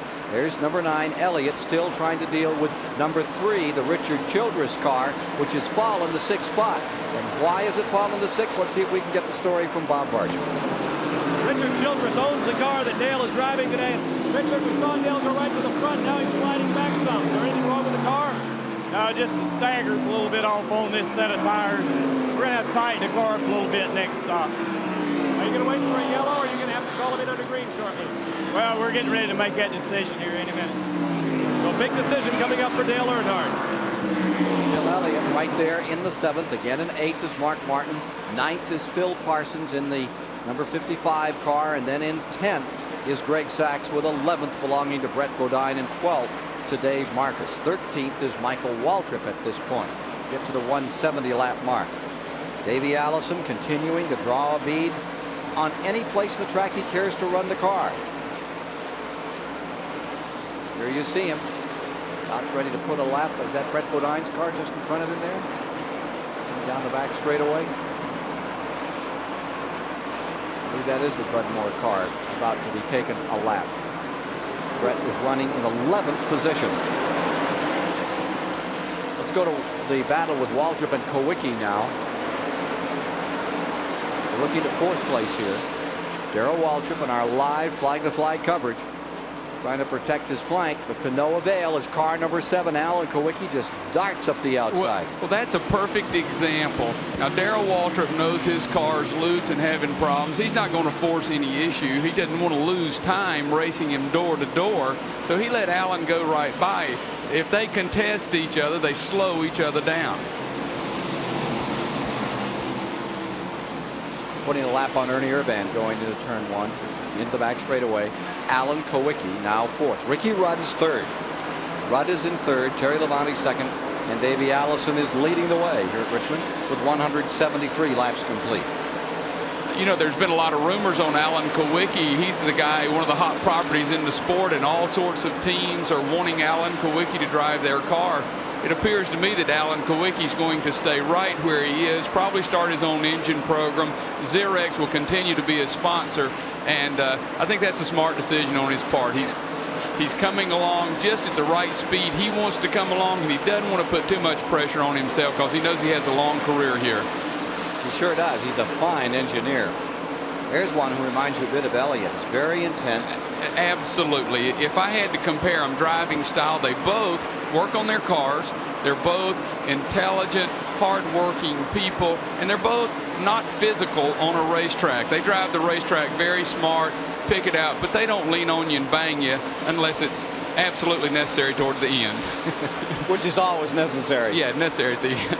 Well, Susie Runyon's down here talking with some of the folks. Some of the sold out 53,000 seats are housing some people that she's with right now. You know what, guys? I think I've discovered who's really making out with this new track. It's the vendors. They love all these new fans that are here today because they're selling out all their stuff. This is Nancy. She's been here a number of years. And Nancy, how's business going today? Real good. Real good. Have you found any difference from last year to this year when you're here selling? Yeah, doing better than we did, yeah. With all the fans, yeah, a lot more fans. Well, the question I have is how in the world did you get such a great spot? You're right here at the edge of the grandstand and you got a view of the racetrack. I don't know. My boss just put me here. Yeah, the last thing is I don't suppose you can float me alone, could you? Okay, let's go back upstairs, Ken. Do you know how many people pay $20 for selling stuff there instead of him paying them? I love it. I tell you, I was thinking about that Richard Childress interview a few minutes ago. He's having an open house on October 29th at his race shop. And they've got one of the greatest deals going. They're going to have a Dunk Dale Earnhardt contest. Got a good battle for second going here, John. Look at Ricky Rudd scramble to the inside. He is nose long, and all of a sudden, car number 11, Terry Labonte, is back there struggling. Remember that Ricky Rudd nearly won this race in that last lap or last 2 or 3 lap incident out of turn number 2. Here he is challenging Terry Labonte another time. And you know, tomorrow is Ricky Rudd's birthday, and I have this expert analyst beside of me, Mr. John Cooper, who told me and wrote on a note about 15 minutes ago, Rudd with an exclamation point. So there are people that know what they're doing, and I'm not one of them. Well, a lot of people have been saying Rudd all week long. That he considered this home territory, that he really wanted to perform well. They put a little extra work into their effort this past week. getting this thing really ready to go. And of course, they have a big secret weapon in Bob Riley, who is now working to set that car up for the Kenny Bernstein team. I'll add to that a vote from the last fan that I talked to when we crossed over to come over here to the STP Pit Communication Center. He said, boy, sure like to see the races on TBS Sports. Glad you guys are here today. Can't wait to get home to watch it on the VCR. And I'll tell you what, Ricky Rudd's going to win it. I think the key, if Rudd wins it, is exactly the one you mentioned, and that's Bob Riley. Back in the days when Junior Johnson, the guy who puts car number 11 together to carry the body, started, you didn't have team engineers, but that team has an engineer for car 26, and he's a genius. And they've really got it working here today. And he's one of the nicest people I've ever come across in the game. Bob Riley is just first cabin. And I believe that's a Kenny Bernstein philosophy. He's so upscale. He has Indy cars now, funny cars, NASCARs. He has all this stuff, and he's rich. The man is rich. He owns stores and stuff and has money other than he makes off his race cars. He's got one of the best looking women I've ever seen. I wouldn't want to go public with that, but he has done well in that area too. Now there's his car now running up in the second position. Ricky Rudd in car number 26, the Kenny Bernstein wheels, and Rudd has a lot of making up to do, however, if he intends to catch. He's almost a full straightaway behind car number 28, Davey Allison, who is dominating the event at this point. We asked Ricky Rudd who gets the advantage, who has the advantage at Richmond. I think you're going to see an exciting race, and I wouldn't dare try to pick a favorite here. I think I have to say, other than the Quaker State Buick and Ricky Rudd being a favorite, but besides that, it'd be hard to pick a favorite. It's going to be a good race. I think there's going to be a lot of lead changes. As far as a dominant car right now, it'd be hard to pick it. Right now, he is in second place, and he is showing a lot of staying power. Chevrolet has won this race time and time again, 8 times to be exact, the last 4 in a row. Ford has won it on 3 occasions. They won it 3 times in a row, 79, 80, and 81, when it was Bobby Allison those first 2 years, and then Benny Parsons won a race for Ford in 1981. Back in the good old days, Plymouth and Dodge each won 4 times, including the first Dodge win by one Robert Allison from over in Hueytown, Alabama. Here's Davey Allison continuing to show the way by better than 4 seconds now, and Phil Parsons is pitting car number 55. He had been running in 9th, and Phil is on pit road in the Crown Petroleum car. That'll slide him back in the standings. But Davey Allison is just demolishing this field. It's got to be demoralizing to think you're really going strong and see him just pull up and wave and go by. Well, I think we're getting close to normal pit stops, and I think you'll see all the cars starting to come in pretty soon, so maybe Phil Parsons won't get hurt too bad by that stop. Showing 188 laps complete, nosing down, and now for the first time we're beginning to see the 28 car looking like it may be in a scramble on tires. Yeah, and he's right beside a Bodine, and Jeff, you saw him just surge by. Jeff got new tires just a few minutes ago, and Davey's still out on the old tires, so Jeff should be able to pull away from him, but Davey's hanging real tight. Davey Allison looking for his second win of the season, won the first one in Michigan. And he has 30 Winston Cup victories to his credit thus far, and 3 poles in '88. That 351 Ford is pulling him along in the lead at the present time. Car number 55, Parsons pitted for 17 and 4/10 seconds, and he lost 2 laps before he was able to get back on the track. And how fast is that engine pulling Davey Allison? Oh, look at this. Dale Earnhardt coming on pit road there, and that's going to be a major story. Earnhardt probably making the stop in order to change the setup on the car, going for a different set of tires. Remember, he had the stagger problem that his crew chief and car owner Richard Childress alluded to, and as we watch them come in, they will definitely be going to work on that. Let's go down trackside to Bob Varsho. Richard Childress takes a look underneath the race car. Kurt Shelberdine and the crew working on the right side. Those are the tires they'll change first. And they're only going to send him out with 2 tires. Evidently, they feel like 2 were all they needed to conquer that stagger problem. Let's pick up that story now in terms of the leader and Davey Allison, how fast he's getting around this racetrack as we watch Earnhardt stomp back into contention. last lap on the Timex speed track, we had Davey at 24:14. We've programmed this with a new track length, that being 3/4 of a mile, and that tells us he's running 111.85. Dale Earnhardt still has the fastest lap of the race. That was a 23:48 early on, and that works out to just a tick of the watch under 115 miles an hour. So the race pace has fallen, and Earnhardt is in contention to get his crew all new Timex speed track computers if that fastest lap of the race holds up. Right now the story is definitely Davey Allison leading the Richmond 400. It's live on TBS Sports, and we'll be back with more right after this timeout. Davey Allison on pit road. Here's Jerry Garrett. Looking at the routine stop down here. 2 right side tires again. 2 tanks of gas. Davey Allison back out in less than 15 seconds. Bill Elliott was in here just a few minutes ago, and before him, Alan Kulwicki. They all took on right side tires. No other problems. We expect to see all the rest of the leaders. Terry Labonte in here real soon. 15-second stop. He's just getting to speed, and he's almost being overlapped by the leader, number 26, Ricky Rudd. Rudd is now pitting,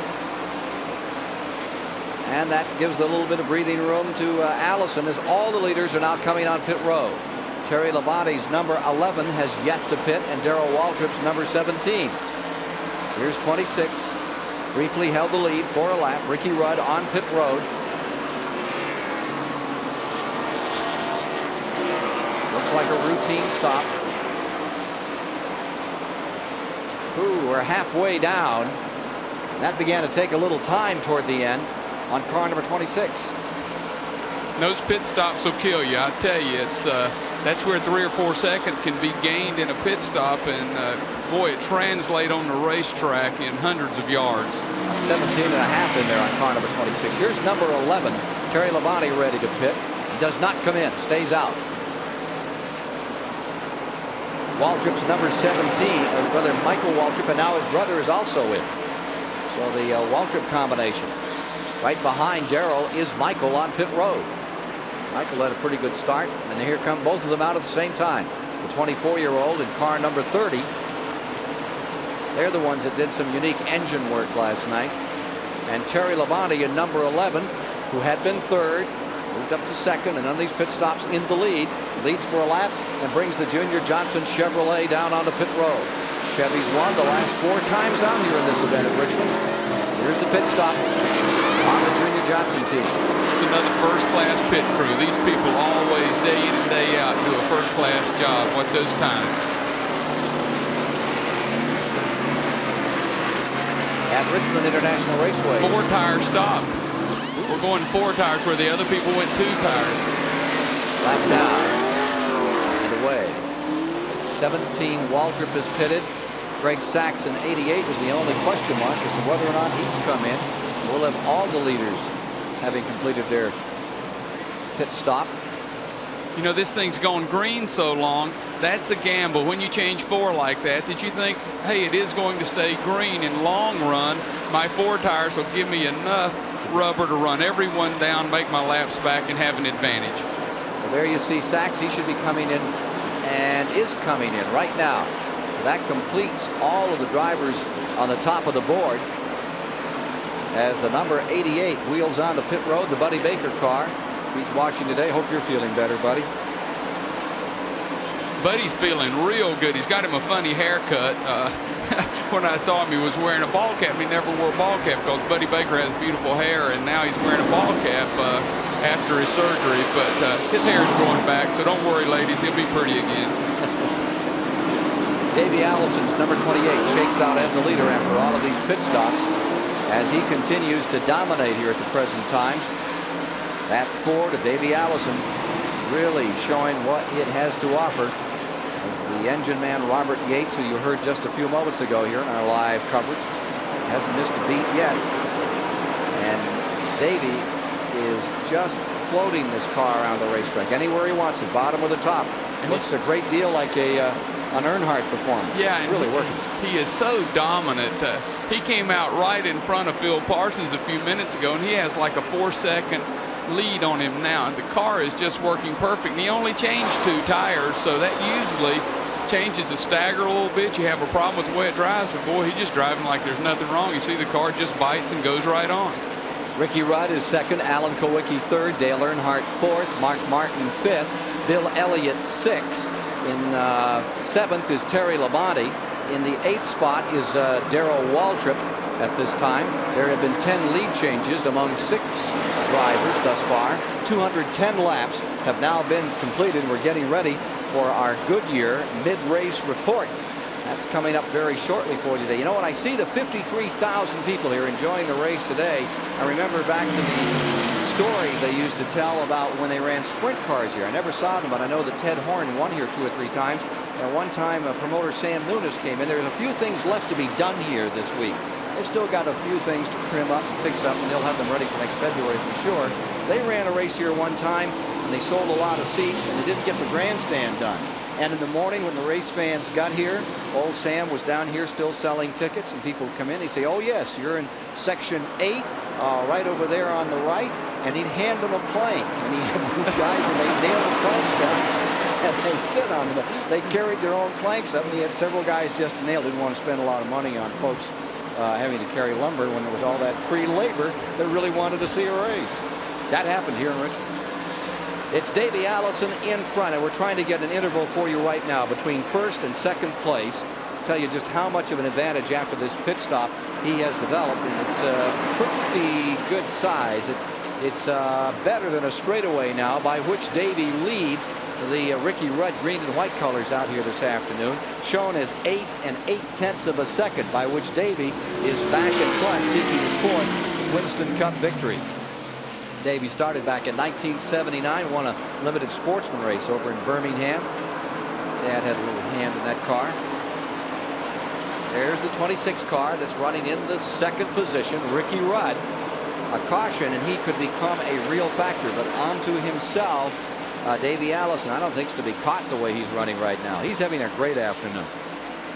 Davey's had, of course, 1 win this year at Michigan, had a 2nd at Daytona, and had a 3rd at Darlington.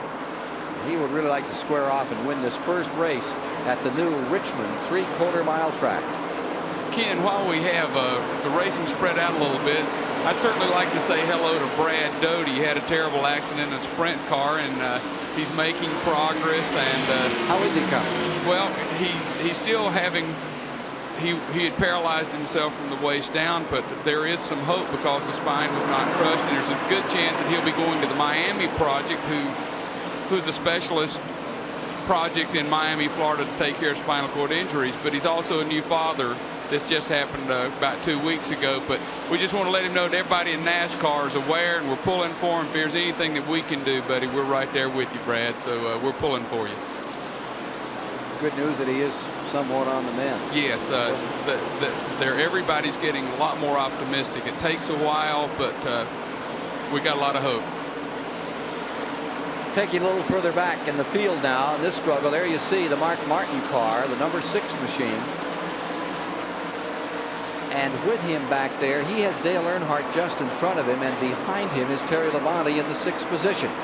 There you see Mark Martin is having a very good afternoon to date.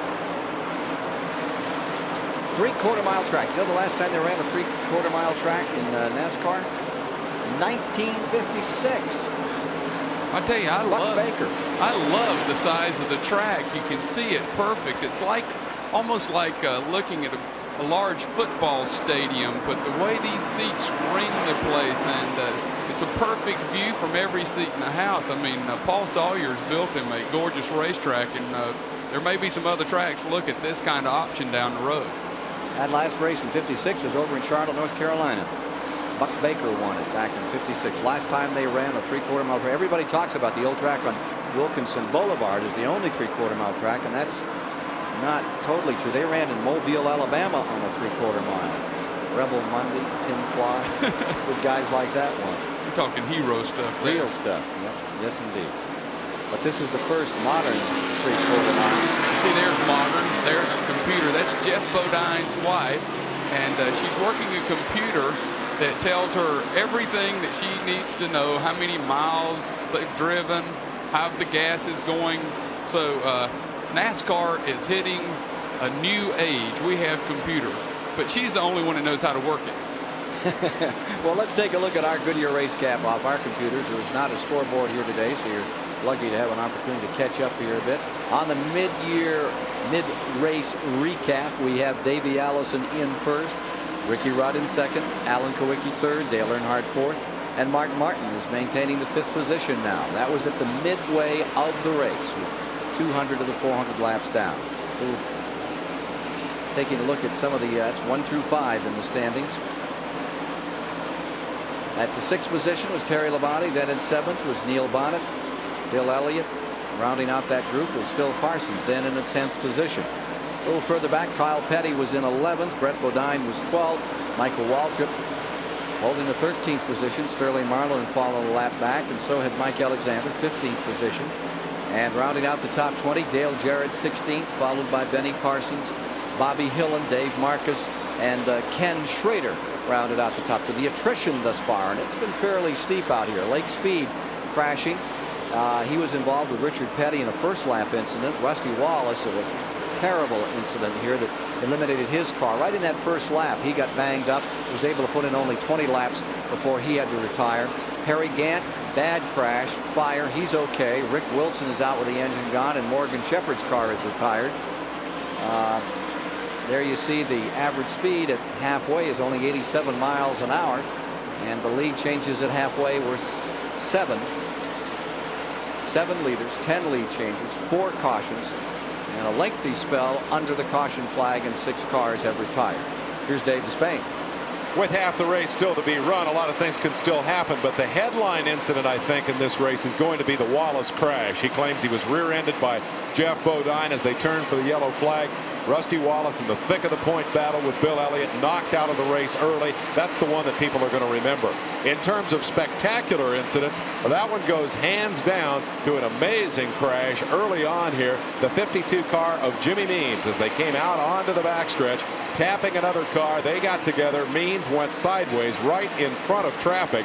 And then, as they say, it busted loose behind him. Watch Harry Gant, top of your picture, no place to go, and boom, big impact as he spins around and catches the front of Gant's car. It rips virtually the whole tail off the 52 Means machine, and then Harry Gant's car came skittering down onto the apron. The left front virtually ripped off the car, and the end of the day for the man who yesterday won the Grand National race here at Richmond. So it's been happy and sad for Harry Gant as the leader, number 28, Davey Allison, continues his work up front. That wraps up our Goodyear mid-race recap of the Richmond 400. At the moment, Allison is clearly in the driver's seat, but we've got an awful lot of action yet to come from this brand new facility. 53,000 folks looking on, and we'll be back with more of the excitement in a moment. Working 234 laps of the 400 to be run here at Richmond in this $389,000 Winston Cup event. Davey Allison here in number 28 continues to lead, putting another lap on Mike Waltrip. And let's look at the interval between the number 28 car and the second place car, number 26, Ricky Rudd, right there. It sugars off to about 8 8/10 of a second between first and second, and back to third where car number 7 lies. There you see him just coming across the start-finish line. That's another 4 seconds back there as Davey Allison has them covered here at Richmond before 53,000 fans. Sold out grandstand, good crowd in the infield of this new 3/4 mile facility. And so far it's Davey's day after Earnhardt fell back in the early going. Davey is within 4 3/10 of a second of lapping Bill Elliott, and he also is about just a few car lengths away, about 20 car lengths away from lapping Darrell Waltrip in the 8th position. There's Darrell in 17 coming by. The track has really, you nailed it a minute ago, John. It's a skating rink out there. You see them slithering and sliding and skittering up toward the wall on all vantage points. There isn't any place you can really get a bite now. And it's both high and low. They've run this track really in. Well, it'll be a good shot to go back to one of those in-car cameras now, because we saw them early and how smooth and easy they were driving. And I think we'll see hands working a lot more in the turns now. Bobby Hillen Jr. has just pitted car number 8, running in 20th position. Hillen is on pit road. But it's kind of crazy watching cars come out of turn 4, and about every third car you see them having to grab a handful of steering wheel and try to straighten them up. Meanwhile, Davey Allison, here comes Bobby Hillen back on the racetrack. Davey Allison, 28, is closing on car number 17, Waltrip. There's Waltrip in the 17, and there you see Mike Alexander in the 12 car. Mike is running 14th and is a lap down now. In the Bobby Allison number 12, Mike Alexander, who takes over to run that car next year. A little 3-wide racing out of turn 4 in this new track, as Davey Allison tries to put a lap on Waltrip, the 8th place driver in the event. When you watch Darrell Waltrip, he'll use Mike Alexander, the number 12 car, like a master to try to block Davey. And now Darrell is running up on the slower car of Jimmy Means, and I'm sure Davey will get by now. Nope, Darrell jumped up there, so he's still in a perfect blocking situation. That's just closing the door on him and hoping that a caution will come. And this is where, you know, you're a smart race car driver and try to hold him there and try to get a caution. 2:38 complete. 10 lead changes among 7 drivers thus far, and trying to go through the eye of the needle. Yeah, he just takes 3 wide, no problem. Right up the middle, Davey Allison. It's going to take some learning still to get this track down. Conditions changing every lap anyway out here. Lose off some weight with fuel, the tires change. Davey driving that, controls up. He has Waltrip now on the inside of the 17.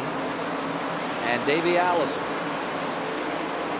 The car has at least a beat all day, hasn't it? No, and this is where he runs the risk of forcing the issue a little too much, heating those tires up and getting pushed up a little too high out of the groove and spinning it around. And that's where you have to watch these KGO veterans. They'll use that racetrack up on you, but Davey looks like he's got him cleared this time.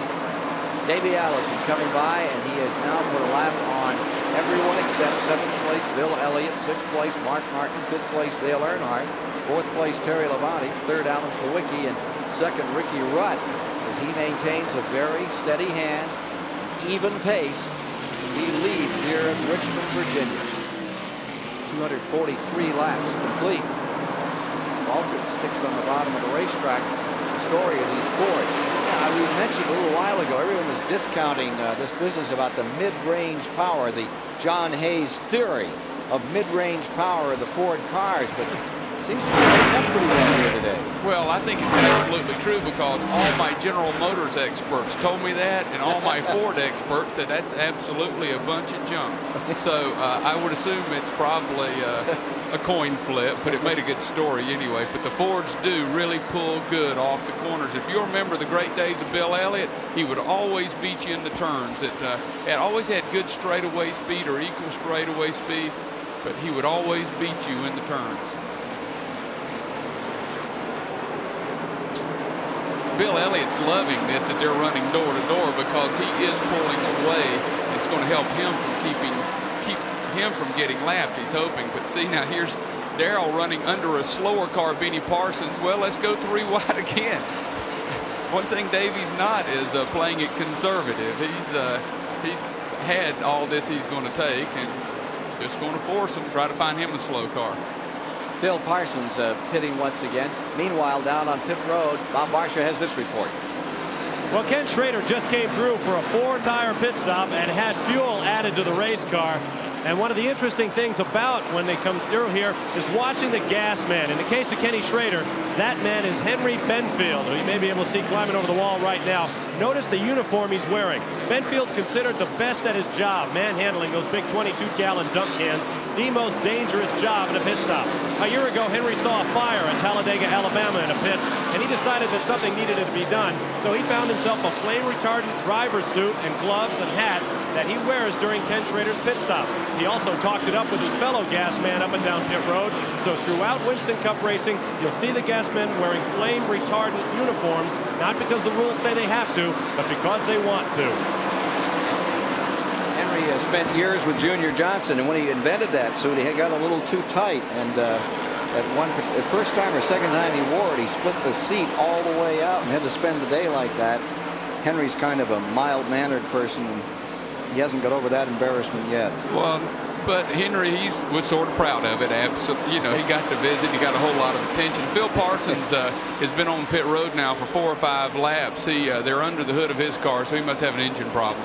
So you race fans, here is a rundown, a complete rundown on who's on the field here. There you see Kyle Petty in 9th and Phil then being shown in 10th.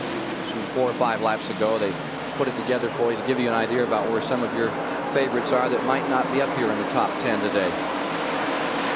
Will Bonnet's still out here. Remember, he won the last race on the half mile in that very dramatic finish we had the last time out. Average speed for this event as we're up to 253 laps complete. It's really come down with those long caution periods and the track really getting slippery. They've greased her up real good. Alan Kowicki in the 7 car is in the 3rd spot. There you see him, and coming up on him is the 4th place man, number 11. That's Terry Labonte. Terry Labonte, who won a short track race at North Wilkesboro earlier this season. That's not fair to say when you say short track. Short track's quarter mile, 3rd mile. North Wilkesboro is 5/8 and a darn good one. I had a long talk with Alan Kowicki, and he's always been a great qualifier and run great at certain tracks. And he said that the rap against him a lot of times is he'll qualify good, run good early, and drop back. And he said he hopes to overcome that. He said a lot of it's inexperience setting the car up because he is his own crew chief and making the changes. But he lately is getting better, better, and better, and he's running a very strong 3rd here today. Indeed he is. Only people in front of him, Davey Allison on the point and Ricky Rudd in 2nd. Terry Labonte right behind him in 4th. Benny Parsons has just pitted again. He sure makes it look easy out there, and you know he has it right on the edge, and he's skating that car. Notice how he uses that steering wheel. Doesn't clutch or grab, no white knuckles on him.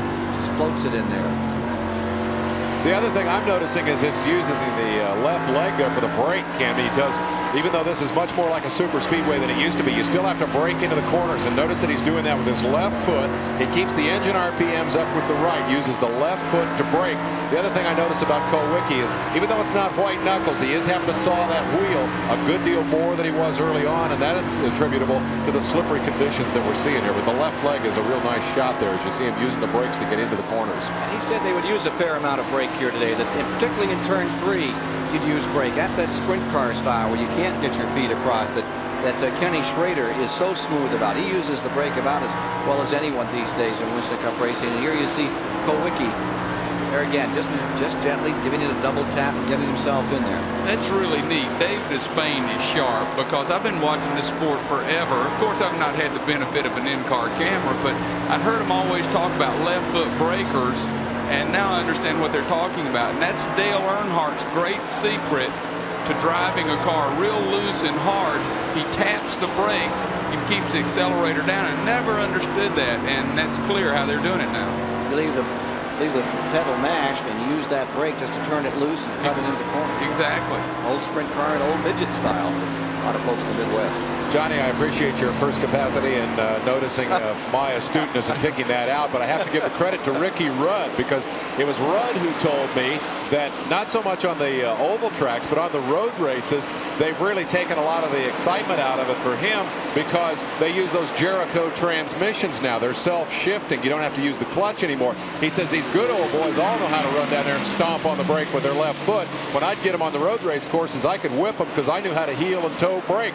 You Tar Heels like Johnny don't even know what heel and toe braking is, and now Ricky says nobody has to use the clutch anymore on the road race tracks, and it's a big disadvantage for me because I'm a good road racer. Well, yeah, plus he's a flat Yankee. Heel and toe is a beach dance in Myrtle Beach, South Carolina called the shag, and you get a lot more dates shagging at Myrtle Beach than you do heeling and towing at a racetrack. That's all I can say about that. Heeling and towing is what we're not seeing on car number 7, is he uses the left foot and the right foot there and planks him firmly up into turn number 1 with car number 11, Terry Labonte, gaining some ground. And look who else is in the picture.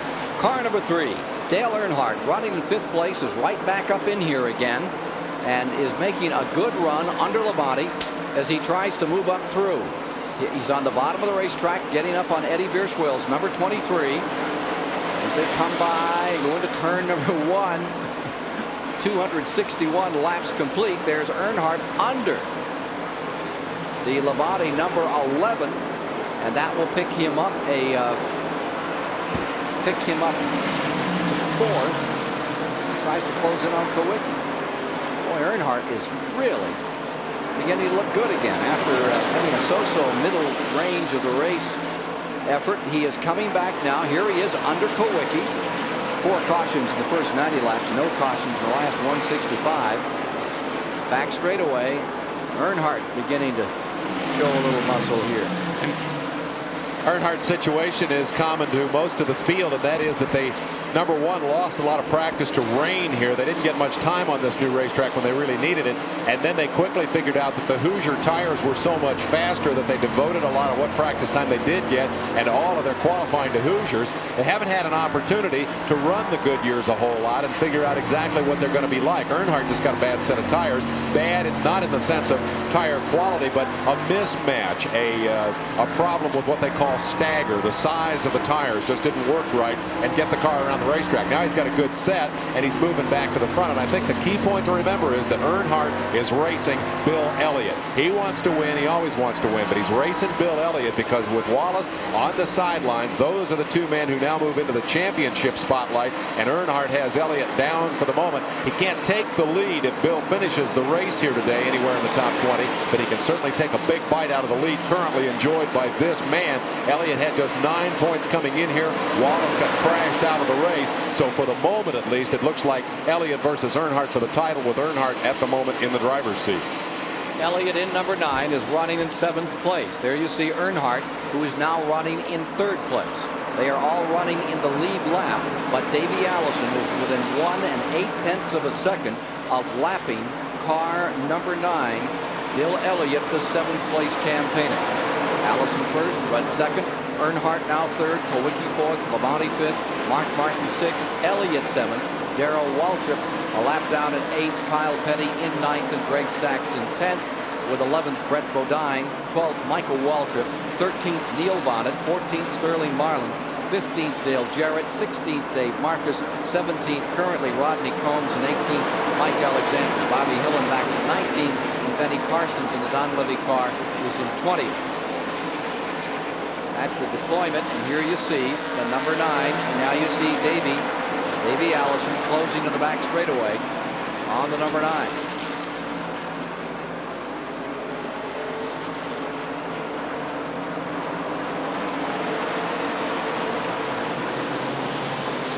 Let's go to Jerry Garrett, who is standing by on the Phil Parsons story.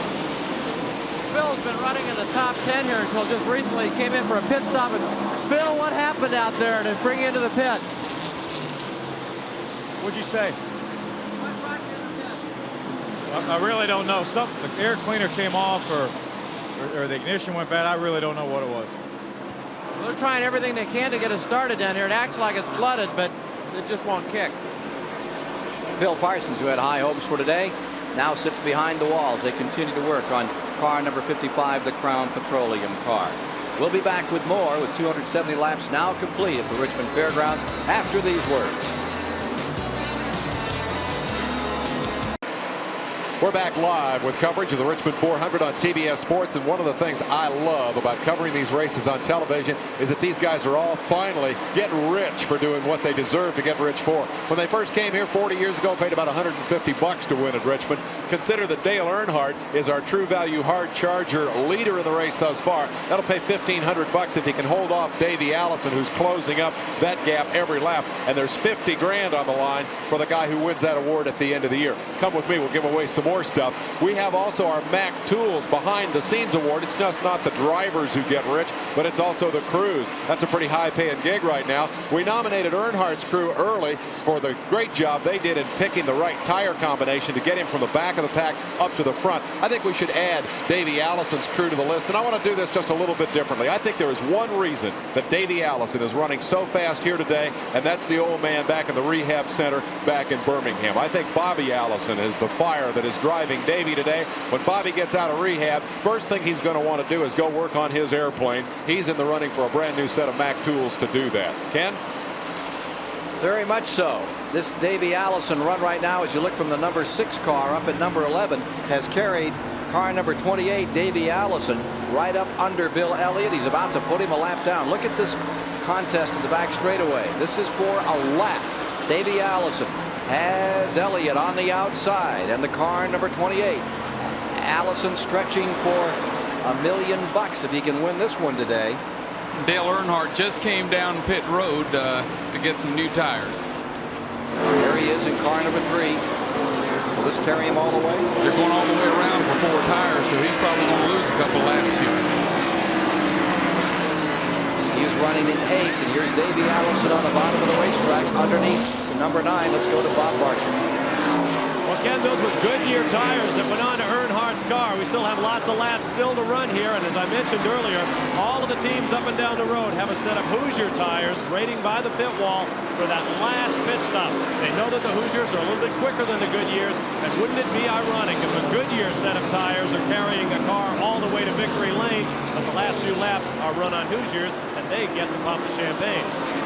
That would be wild. Wouldn't that be wild? Well, the Hoosiers would run for probably 40 to 50 laps and maintain that kind of advantage. But again, it's rolling the dice. But as a racetrack gets slicker like this, it lets the heat not build up in the Hoosier tire as bad as it does when we started out. So what I'm saying is a Hoosier may not be a bad call with 50 laps to go or so. Here's Phil Parsons back out of the Crown Petroleum car, back on the track after a lengthy time in the pits, trying to score some points with car number 55. Phil Parsons back once again. He has never had good luck here in Richmond. This has not been his favorite track. No, but look at how smooth the racetrack. Now Phil's down and he's waving to people to go on by because he knows he's really out of the contest and his quicker cars come up. But see, now he jerked a little bit right there, coming off of turn 4. But see, he just barely moves his hand. And Phil told me this is the smoothest racetrack he's ever been on in his life. It's so smooth, it's a little scary. That was the report from all the drivers. They were amazed at how much the surface worked for them, with about 4 inches of sub-base, and they laid in 2 inches, an inch and a half on top of that, and it really has come together into a great blend of asphalt to make a very, very good track. And I don't think the frost is going to get to it. They have some cold weather up here in Richmond that has eaten up the old track and had a lot of heaves in it. You can see in the car there's a piece of material off the window net that's blowing across his face. See him pick it up now and move it. Phil, you heard me. Okay, you can see it blowing. It's bothering him, and it's hitting his face as air comes in the car, but it's part of the window net that's broken loose.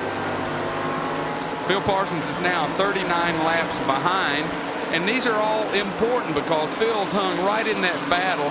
I think he's 9th in the point standing now, and very close to Darrell Waltrip and Jeff Bodine in that group, and Davey Allison's right behind him in the point standing. So this is critical. He gets as many points as he can. Davey Allison is making a tremendous run, not only in this race, but as well through the standings as we get down to the last 8 races on the Winston Cup schedule for this season. He has really been coming alive, and this car today, if it can carry him to victory, could make a dramatic change in the standings in his favor. Well, I talked to Davey, and he's tickled to death, and he's committed to stay next year, and Haviland is committed to sponsor him next year with Mr. Ranier owning the car, and that great team is going to continue to get better and continue to exist. So I think we're going to see that number 28 Haviland car out there in front for a long time. An extra cut there to get through that corner, as if he may be a little loose on rubber right now. So Davey Allison is in front. Ricky Rudd is in second. Alan Kowicki maintains the 3rd position here at Richmond with 289 laps complete. Bill Elliott on pit road had been running in 7th, just elected to come in. He stays in 15 and 3/10 seconds and is back underway in car number 9. Now being shown a lap down and may go another lap down here as he comes back to speed. Jeff Bodine has come in another time. He is several laps down to the leaders. Davey Allison continues to lead. Ricky Rudd in 2nd, Kowicki in 3rd, Terry Labonte in 4th. Mark Martin, the 5th place car, is also pitting right now. 5 cars in the lead lap, and Martin puts the binders on hard as he brings the Stroh-Light car right here by the garage entrance in for right side rubber. Pit time clicking off on Mark Martin. Car number 6, youngest champion of the American Speed Association at 19 years of age 2 years back, 14.7. And there you see him coming back down pit road and into the turn 1 area. Mark Martin having an excellent ride here this afternoon. And there's the leader, number 28, Davey Allison, skirting around, putting him in the lap back. Can you see there how important it is to clean the windshield good? The camera shows right over the driver's side. They got it pretty good on the right side. But that's a good shot at how important it is to get that windshield clean. Alan Kowicki just pitting the third place car, number 7, now on pit road. Here's Bob Barsham. Bob? Down in Davey Allison's pit, his crew just went scrambling for a new set of Goodyear tires. They had one set sitting by the wall, but suddenly 5 guys ran over to grab another set. I think they were afraid of a mismatch, and there may be a problem for Davey out there. He may need that new set of tires soon. We'll keep you posted. Alan Kowicki still, and I think they went all the way around, 27.5 seconds. And then he comes back out as they made a 4-tire change. Davey Allison staying out, and Ricky Rudd has yet to pit. Now you remember Terry Labonte took 4 tires earlier, and he's in 4th place in the lead lap and is moving up. So that 4-tire change turned out to be a smart move for Terry Labonte. 302 laps complete. 302 of 400 complete here at Richmond today. The next event on the schedule, as Ricky Rudd stays on the track, it's right down close to the wall. We thought for a moment he might dodge in there. And a pretty good lick if he had. Next event coming up September 11th, the Winston Cup Series, or rather the 18th, is at Dover, Delaware. Dover, Delaware is the next event, and then it's on to Martinsville, Virginia, and they'll be there on the 25th. October 2nd, North Wilkesboro, and October 9th. Next major super speedway event at the Charlotte Motor Speedway. Humpy Wheeler wanting all you folks to come down, and Turner Broadcasting will be presenting the 600 at Charlotte next Memorial weekend. Greatest facility super speedway in the country today, and that's where you can get tickets if you're interested, if you want to call up. Yes, we call Humpy Wheeler in the business, we call him Humpton Wheeler. That's a How more did he ever proper... get that name? You're his best friend. How would anybody end up with a name like Humpy? Well, Humpy got that name from his father's name was Humpy Wheeler, and Humpy didn't have his own identity, so they would just took his daddy's name and started calling him Humpy. Well, here's Davey Allison making a name for himself today here at the Richmond Fairgrounds, a track where his father was one of the dominant forces for many, many years. Those great classic wonderful wars with Richard Petty, and Davey isn't letting anyone get near him. He has drawn away to like 9 seconds over second place Ricky Rudd. You know what's scary about this with Davey Allison and all his crew members? They're saying, this is too easy. Now's the time you start thinking, what's going to go wrong? They're getting ready to bring him in the pit shortly, but these are routine pit stops. Everyone's coming in now, so everything should shake out the same. But this is when it starts driving everybody crazy because we're this close. Just please stay together. Don't make any mistakes. 1987 Rookie of the Year, winner of 2 events. Here you see him, number 28. Down the back straightaway and has a pretty good head of steam. Doesn't look like he's going to come in this time about. Davey Allison ready to overlap Mike Waltrip another time. Puts another lap on the Martin number 6 car. Actually, Martin has pulled up on him. He had lapped Martin, and I think that the tires are far enough down so that number 6 Martin is back up in the hunt again. Here's Martin right behind Davey Allison. He in the back straightaway. Yeah, he's about to come on to just a big wad of cars. If he's going to pit, he might as well pit now because he's not getting through that group. Yeah. Now, and I can't believe how smart I am. Let's go to Bob Barsham. The pit of number 28, Davey Allison, comes alive as their man comes flying down pit road. Quickly, they deploy out on the street. He locks up the front brakes and pulls to a stop. A wet rag goes inside. Davey Allison pops it inside his mouth, a la Richard Petty. Meanwhile, Robert Yates and the crew start working on the car, and they're cranking a little wedge on the right side. They want it to lean a little more heavily on the left front tire. They've got 2 tires on, and away he goes. Rudd takes the lead. That was a big stop, but I think if you run that back, you'll see as he spun away, the tire changer's hands went all the way around. He was popping lugs on as it went all the way around. It'd be interesting to run that back because he about jerked the man's hand sideways. He left early. Ricky Rudd has first. Terry Labonte does get second. Davey Allison to third in that series. Ricky Rudd, there you see him, number 26, now has the lead. He may come in. No, elects not to. Stays out another lap. He's usually run, what, 10, 15 laps? 8 laps more than we've seen Allison come in the last. They're signaling 2 There's his laps crew to ready. go. Yep. So we're staying with car number 26, Ricky Rudd, the current leader here at Richmond. Let's take a look at that replay of that pit stop that John was pointing out. Hot. Here's your leader coming in. There's that stop.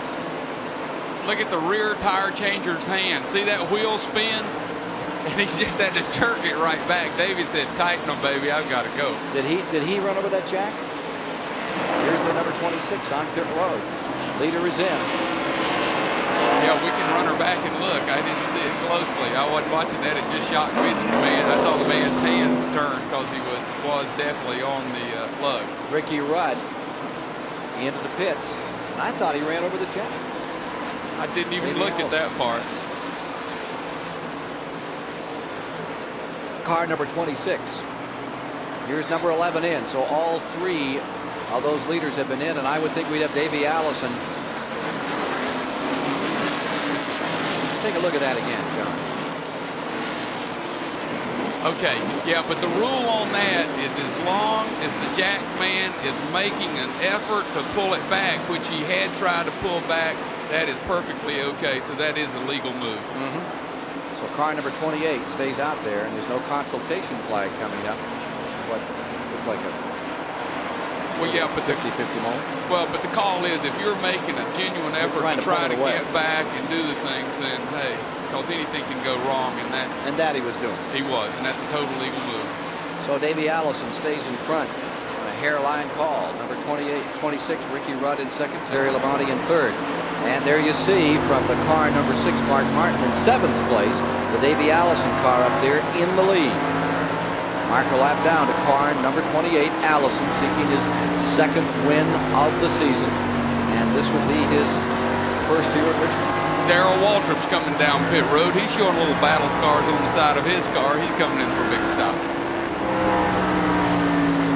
Let's go inside the Phil Parsons car, number 55. He eases along through the day here. Phil's still out there. Can't believe that it's happened to him again, you know, but all you can do is stay out there and battle and run them all and hope that you have a decent finish. There's been snake bit on this track. Let's check on Alan Kowicki for a moment here. Alan Kowicki back to 9th, and there's the 3rd of our cars carrying in car cameras today.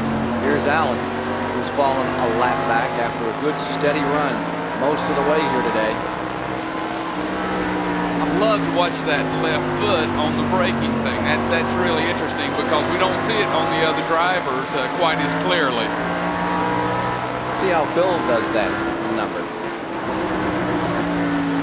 I see his left leg move in. Yeah, he does the same thing. He's doing it more with his toe and his black uniforms. It's hard to see. I'm gonna learn how to drive a race car. I might try to run Richmond next year. Yeah, probably pay a lot of extra money to see that. Here's Davey Allison's lead now being shown. 1st to 2nd is, thought we had the interval right here, we'll get it for you. There's Davey Allison in this Grenier car. Robert Yates prepared. Saw Robert earlier here today. Checking that 1st to 2nd spot. It's still a healthy advantage for Davey. 140 pounds, and he's still makes it look like he's a heavyweight out here. 17 seconds now between 1st and 2nd. It's time for a Goodyear Racing update. Other events going on in the world of motorsports today. And let's check in with Bob Richards. Thanks, Ken. The 18th annual U.S. Open Drag Racing Nationals are being held in Rockingham, North Carolina this weekend. Defending world champion Gene Snow, the top qualifier in Top Fuel, he set a new track record with a run of 5.205 seconds. Ed McCullough, the top man in Funny Car, with Tim Neighbors, the surprising #1 man in Pro Stock. Yesterday, Scott Pruitt took the checkered flag in the Trans Am event at Elkhart Lake, Wisconsin. Hans Stuck was 5 seconds behind in 2nd place, with Willie T. Ribbs ending up 3rd. The Indy cars are taking center stage at Road America today. Danny Sullivan set a new track record, averaging better than 129 miles an hour. Rick Mears, as you see, 2nd, with Al Jr. in 3rd. Meanwhile, former Chicago Bears running back Walter Payton is scheduled to make his professional driving debut in Wisconsin today. Walter qualified 8th in the Pro Sports 2000 class, and Michele Alboreto won the Italian Grand Prix today in a Ferrari. Well, that's it for this Goodyear update. We'll be back with more racing from Richmond right after this message as the racing continues here at the brand new 3/4 mile Tri-Oval. At lap 325, Phil Parsons down in turn 1, spun, backed up into the wall.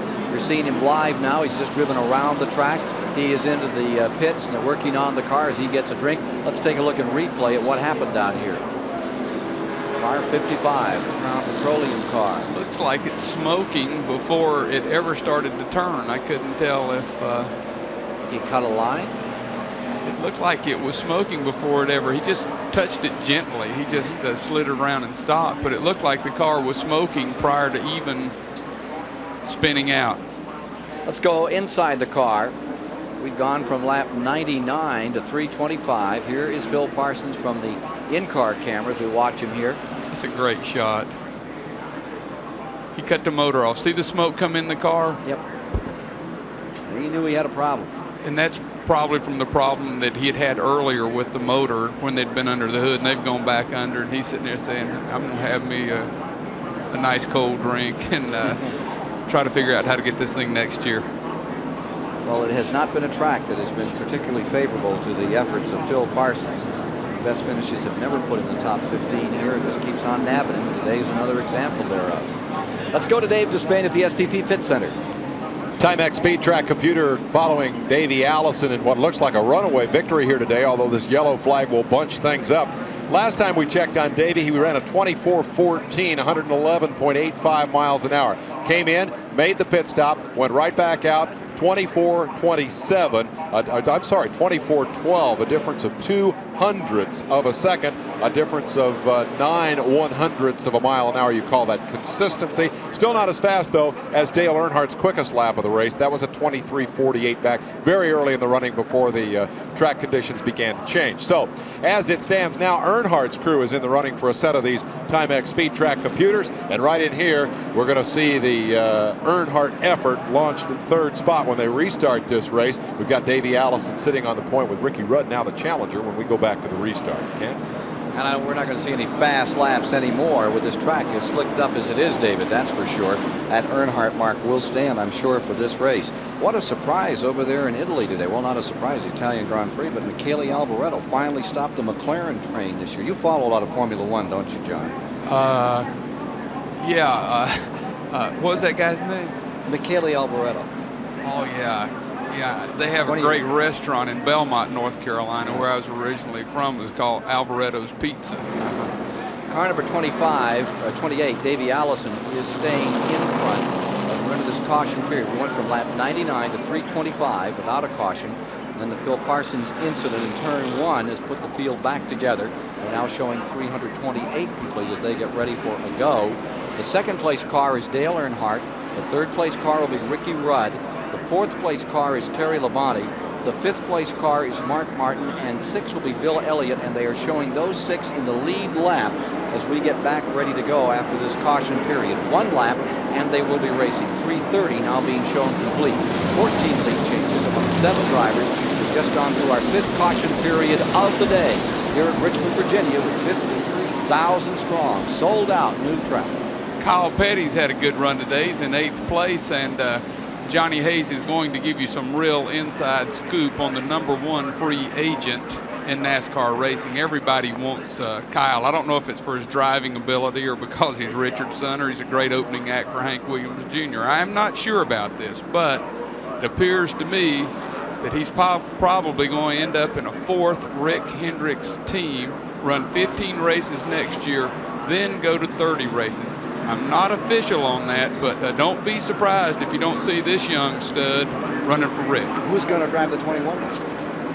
We don't know yet. That's still a big question. That's where these other free agencies are going to have to play. They have talked to Sterling Marlin. I do know that. All right, coming down for a start. And on the break, Davey Allison. There's 2 cars directly in front of Davey Allison. They are on the tail end of the lead lap as you see them going into turn number 1. One is the 6 car and the other's the 9.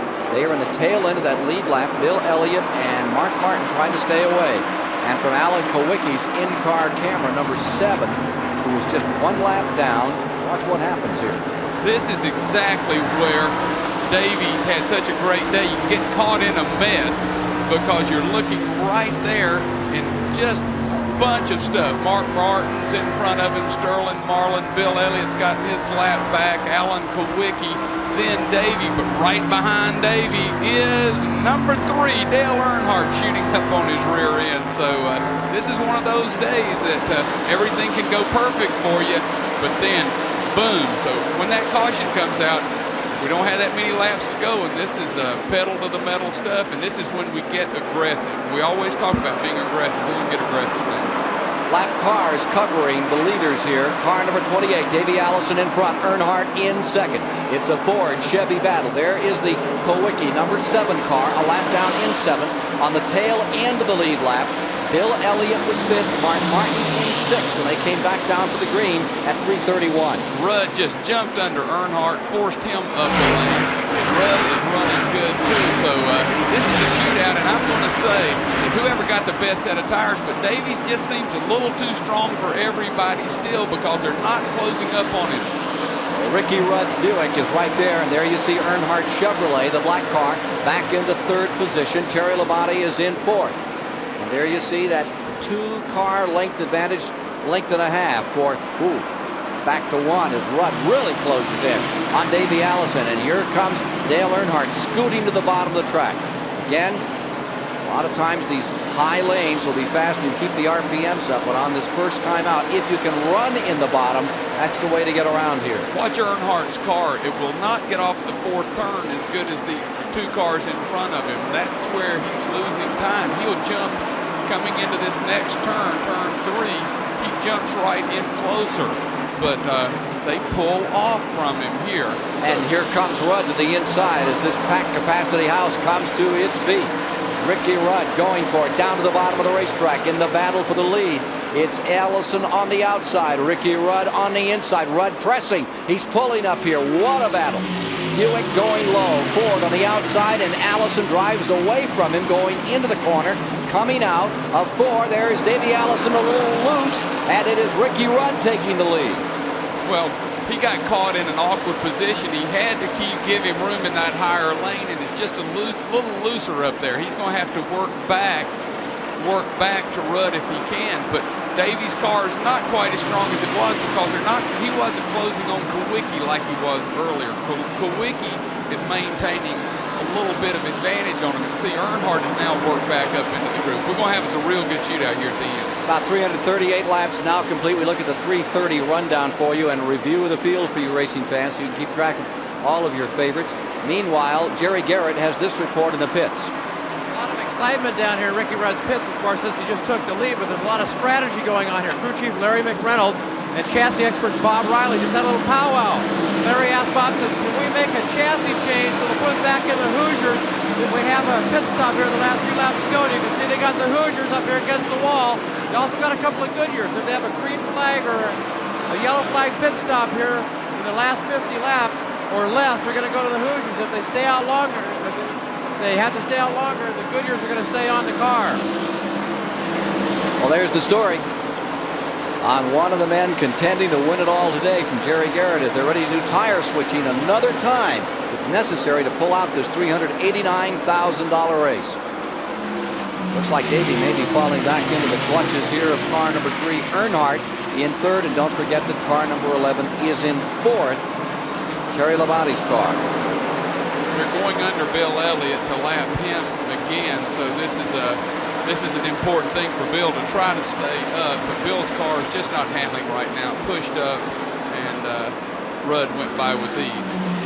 Ricky Rudd maintaining first place with 342 laps complete, and he's on the bottom of the racetrack, able to stick it in there like Richard Petty was able to do back in the early days of this track, when this track would get so slippery you couldn't stand on it. That was when about the time the Dale Inman crew had Richard right on the bottom of the racetrack and able to get around, and that's exactly what we're seeing out of car number 26 at this moment. The birthday boy.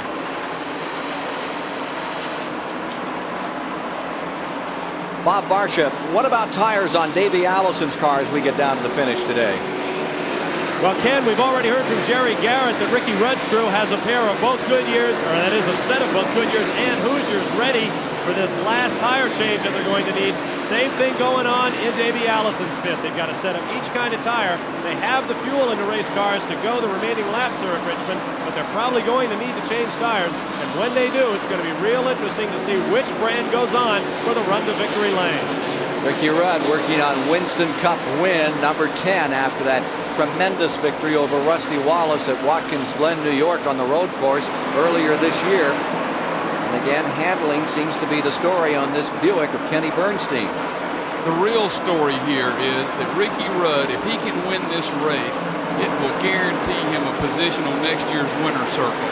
He's right now he's won one race, but he's just on the verge of not being there because he's back a little further in the points. Same thing with Davey Allison. That's why it's critical to win that second race, because you're automatically on the winner's circle if you win too. So here is Ricky Rudd working very hard to get himself into the winner's circle. Worth how much? Oh, $280,000 or so. It makes this race. Oh, smoke out of Ricky Rudd's car. Ricky Rudd may have unhinged one here. He is still running a pretty good pace. Now he's slowing down as he goes into the back straightaway. There's Davey Allison pulling up. There's Earnhardt pulling up. And it is over. It is over for car number 26. The engine caves in on the Bernstein number 26. Oh, how unfortunate for Ricky Rudd and company. They gave it their very best shot. You saw Larry McReynolds on the radio. Let's take a look and see when it let go. No caution on the track. Across the start-finish line. This is right where you lift just for a second.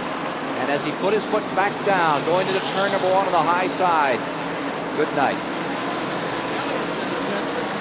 Bill Elliott has just pitted.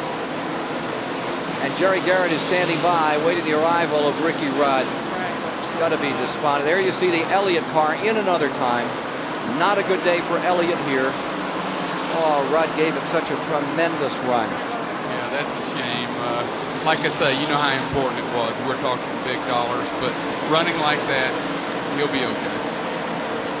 Quick reminder for you Atlanta Braves fans, we'll be joining the Braves in progress right after the conclusion of the race today. To update you, it's the Padres 7 and the Braves zip as they work the top of the 3rd inning, so they're not having a whole lot more luck today than Ricky Rudd is. Braves trailing the Padres 7-0, top of the 3rd. Will join the game in progress right after the checkered flag here. 351 laps complete, down to the final 50 laps. A very sad crew after such a valiant effort today. Made it up, got out in front. All for naught. Engine goes away going into turn number 1. And this man, Davey Allison, is back in command once again. And he's having just a little trouble to handle right there at car number 28. Had to take a second set to get it off that corner. Yeah, the car is getting a little looser, but he still has a commanding advantage right now. Earnhardt is caught back a little further, and Bill Elliott, who just pitted, is between the two of them. And then, of course, the 11 car, Terry Labonte's right on Earnhardt's heels. And you see Ricky Rudd clambering out, and that's disappointment. With his wife Linda, let's go to Jerry Garrett. We're down here trying to get a word with Ricky Rudd, and he's obviously very disappointed right now. Sure, that's Quaker State Buick, you know, it run good all day, and we just sort of sitting there setting a pace and waiting for a caution. Finally, we got the caution, made a few adjustments to the car, and it looked like we had the race won, and something let go in the motor. Got another smoker coming in. Eddie Bierschwale has just come off the track. Smoke erupting out of that car, and there is no caution. Bierschwale, of course, got into the wall a little early, and now I think his engine is unhinged. He took the left side of the car up to the wall early in the going. They pushed in there, checking for fire underneath quickly, you see there, as you watch these pictures live from the brand new Richmond 3/4 mile track, which is beginning to really take its toll. Now here's Davey Allison trying to put another lap on Bill Elliott in car number 9. Davey Allison leading, Dale Earnhardt in second, Terry Labonte in third as the laps begin to trickle away this afternoon. And for Ricky Rudd, it was just a little short. The laps are winding down in our live coverage of the Richmond 400. Let's throw Mark Martin's name into the hat here and his team as nominees for our Mac Tools Behind the Scenes Award. He's currently running third. He finished second behind Bill Elliott on the short track at Bristol. And as you look from inside Mark's car, he's campaigning very nicely here in the Winston Cup Wars with that Jack Roush effort all new to the Winston Cup battles. Those are road racers, but they're definitely showing their stuff on the short tracks. Only a matter of time till they win one. I think all they need is one more set of tools. They can get to victory lane. Throw Martin into the hat as another nominee for our Mac Tools Behind the Scenes Award. Okay, we'll track that down to the finish, David, as we watch this battle for second place. Dale Earnhardt is there. Terry Labonte trucking on, trying to take it away from him. 363 laps of 400 run here today on this 3/4 mile oval for $389,000. And at the present time, Davey Allison continues to run this race with an iron hand. If Earnhardt finishes where he is right now, second, and Elliott finishes in seventh, Elliott will finish the day leading the Winston Cup point standings by 117. And Rusty Wallace, who was out early, would fall to third. 2 points behind Earnhardt. That's as if they dropped the checkered flag at this moment. There's a lot of racing left to do here as we watch Dale Earnhardt in number 3. Off that corner and looking very strong here at the end of the race. Maintaining second spot. Labonte third. Mark Martin is in fourth. Alan Kowicki is in fifth. And now in sixth, 1 lap down, is Kyle Petty. With seventh, Bill Elliott. Eighth, Darrell Waltrip, 2 laps down. Ninth is Neil Bonnet. 10th is Brett Bodine. 11th is Michael Waltrip. Going 12th is Dave Marcus. 13th is Greg Sachs. 14th, Sterling Marlin. 15th, Bobby Hillen. 16th is Dale Jarrett. 17th is Mike Alexander. And in the 18th position is showing Rodney Combs, with the 19th, Kenny Schrader, 20th, Benny Parsons. That's at 367 laps, John. Well, this has been a tough race. A lot of people had trouble. One thing I want to point out about this points thing, please don't think that the points race is over. We had counted Dale Earnhardt out because he is 100 and some points behind going into this race. Well, immediately, early, Rusty has a problem, falls from second right behind Elliott to third. Elliott, if he has a bad finish at any race and the other two have good finishes, you're right back together. I think he'll go right to the wire. Well taken, John. Well, we'll pause for these messages and then be back as we zero in on the close here this afternoon at the Richmond Fairgrounds, where Davey Allison is trying to put Ford back in victory lane. There's Davey Allison working on the event that his dad won back-to-back in 1970 and 80, and in 1981 was won by Ford with Benny Parsons at the keyboard for Bud Moore. Bud Moore won all 3 of those races, and it's been since 1981 without a Ford in victory lane. It may change here this afternoon as they click off 375 of 400 to be run. Allison in command of this event over Dale Earnhardt. There's another story out here today. Back a little further, here's the 11th place runner, Michael Waltrip. We want you to know that our coverage is everywhere. This was the scene last night at 1 a.m. for Michael Waltrip's car number 30 in a nameless motel. You've heard of the old days when they used to build the engines back in the bathtub? Well, this was the scene last night at 1 o'clock. We certainly don't want to name the motel, or the Waltrip crew will never be allowed back, John. Putting their engine back together. They had a few problems. They just took it home with them, rolled it right into the room. I love it, and I love Michael Waltrip and that crew. The thing I got to tell you about Michael Waltrip, I know all the mothers of these race car drivers, you know, they're concerned what they do with their free time. And Mrs. Waltrip, I do want you to know that Michael's been a good boy, but he went out and bought a brand new Harley Hog motorcycle for $12,000 last week. All chrome. Let me tell you about that motorcycle. He took it to the Hickory Fair, got himself a nice looking lady, had her on the back. He's looking really macho, he said. Went over and played some games, won a bunch of stuffed animals. Now he's pulling out of the fair late at night, this kid in number 30. And as he started to pull out, 6'5" with a neat lady on the back, the fella came up and said, "Hey, excuse me, sir, one of your teddy bears is falling out of the saddlebag." No. He had 2 big teddy bears. He couldn't quite get them. My man Michael, he wants to be sort of Hell's Angels type look, but he came out with teddy bears. Well, he and Rick Wilson's wife needs to know too. He bought a Harley too, so they're in the Harley Hog Club now. You're a big help. I got to throw Mike Beam and that crew into the hat for the Mac Tools Award. I mean, anybody that will take the tools back to the motel room and work on the motor at 1 o'clock in the morning is definitely a behind-the-scenes candidate for my book. So David, let's put the period on that story. David, that went on till about 3:45 this morning. I'd say that's a winner for the Mac Tools. I'll pay for it. Anybody want to contribute to the rug? Yeah. Davey Allison in front and looking mighty good here. His dad watching over in Birmingham this afternoon, and he must be proud. Judy Allison and Bobby Allison, who watched this young man cut his teeth in racing, brought him along, and what a magnificent race. As you said at the top, he has said for the last couple of days, I'm ready for this one, and it's on TV, and I want it for Dad. Yeah, and he's certainly doing it. It's just perfect.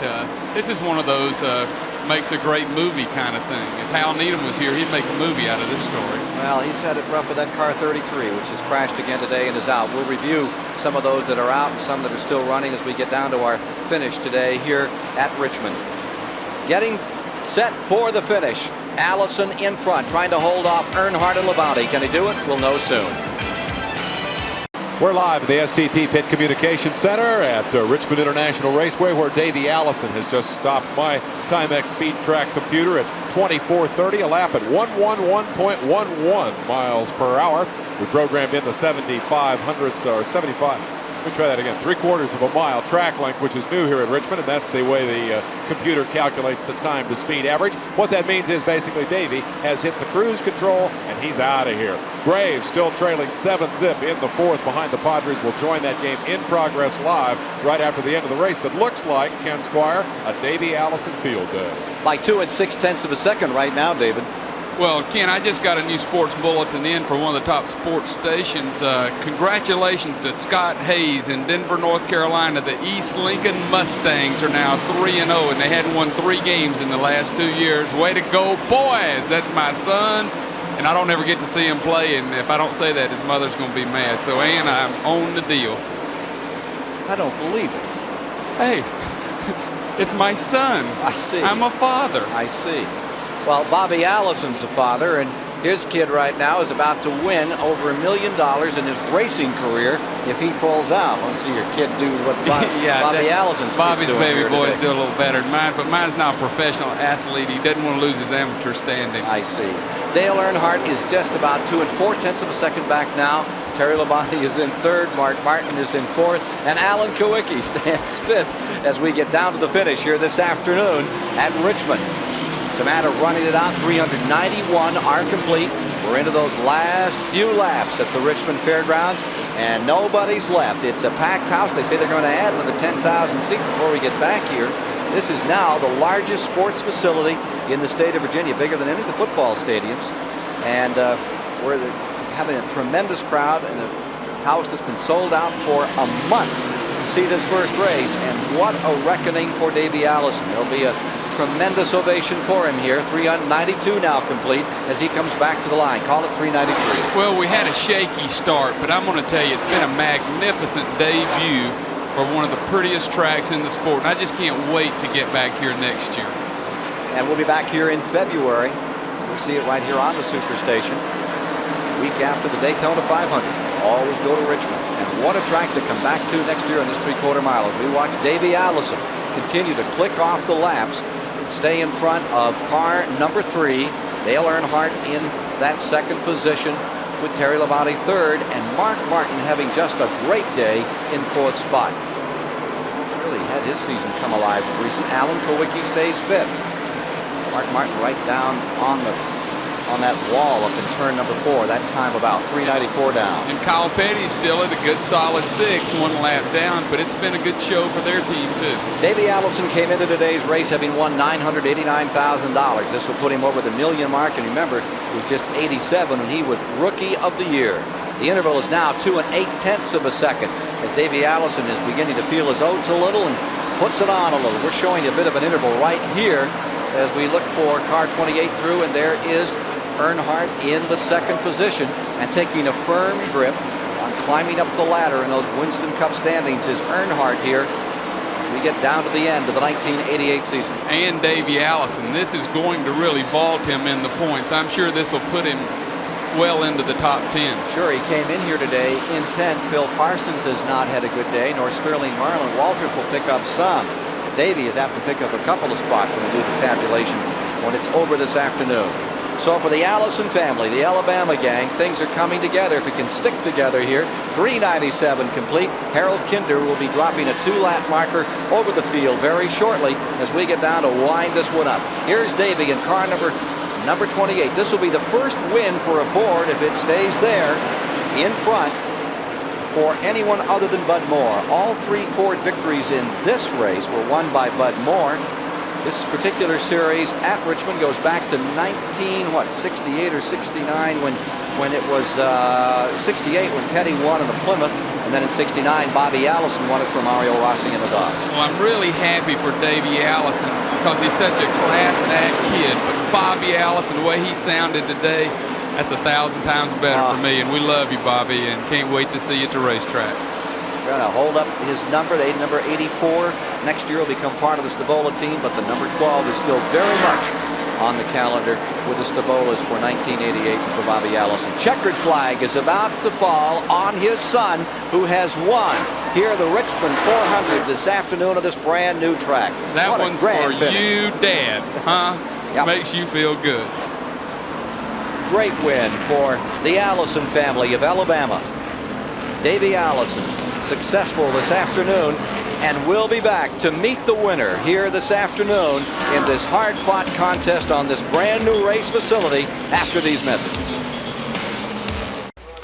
We're back here with you at Richmond, and we're ready for the celebration. It's already underway down here in Victory Lane for Davey Allison. Let's join them now. Well, a happy Davey Allison is calling his crew to come join him here in Victory Lane at Richmond. Davey, your dad sent you off with his best wishes. You promised him a victory a long time ago. Now you're giving him a matched set. Well, you know, it's just been a great thrill winning here at Richmond the first race. Paul Sawyer's got a super facility here, and we're just tickled to death to be here in Victory Lane. This is another one for the old man, and with him starting the race off today, that was another big thrill for me, and I've just been on cloud 9 for 2 days. The Richmond track's never been real kind to you, but you feel like maybe you're on even terms with it? Well, I think now we've showed everybody that we've got our short track program together, and we got a couple more to go to this year, but we're going to try to win them too, and we're just going to keep digging the rest of the year and try to get ready for 1989. This victory also puts you over $1 million in Winston Cup winnings. You feel like a millionaire? Right now I'm more out, but I feel good. You kind of dropped back a little bit in those early melees. We kind of lost track of you for a while. Were you biding your time and knowing you could get to the front? Well, we're just trying to take care of the race car. There was so much action out there I didn't want to be a part of. I just took my time. We talked on the radios, Tony and Robert and I, and we decided just to take it easy and work our way up through the pack slow. We didn't have to get in any hurry because we knew that if we could get to the front, we'd be in control of the race. Davey Allison, our happy winner here at Richmond International Raceway. Now let's go back upside to Ken Squire. So here at Richmond this afternoon, Davey Allison is victorious over Dale Earnhardt in second, Terry Labonte in third, Mark Martin is fourth, and Alan Kowicki is fifth, with Kyle Petty in the sixth position as they came across the line. And we'll be back to wrap up today's activities here in Richmond, Virginia. A final look at the standings after these messages.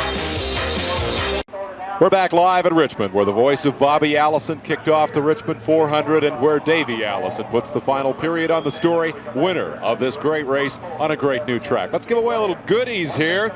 We have the Mac Tool Behind the Scenes Award going to Mike Waltrip's crew. The next time they rebuild an engine at 3 o'clock in the morning in the hotel room, they'll do it with a brand new set of Mac tools. Congratulations on a job well done. STP leaderboard shows Terry Labonte running third here today, Mark Martin fourth, Alan Kulwicki finishing fifth. Davey Allison not only won the race, but also took the True Value Hard Charger of the Race Award, adding $1,500 to his total over Dale Earnhardt, Ricky Rudd, Terry Labonte, and Kyle Petty, who finished second, third, fourth, and fifth in those rankings. And the fastest lap of the race was turned in by Dale Earnhardt, so his crew will all get Timex Speed Track computers. More importantly, Earnhardt has taken a big bite out of the lead that Bill Elliott enjoys in the Winston Cup Championship standings. Rusty Wallace falls back to third spot after dropping out of the race, and that means that this championship battle is going right down to the wire. That's the story from Richmond. For Ken Squire and Johnny Hayes, Bob Barsha and Jerry Garrett in the pits, and Susie Runyon, I'm Dave Despain, the STP Pit Communications Center. It's been a great show. Thanks for being with us.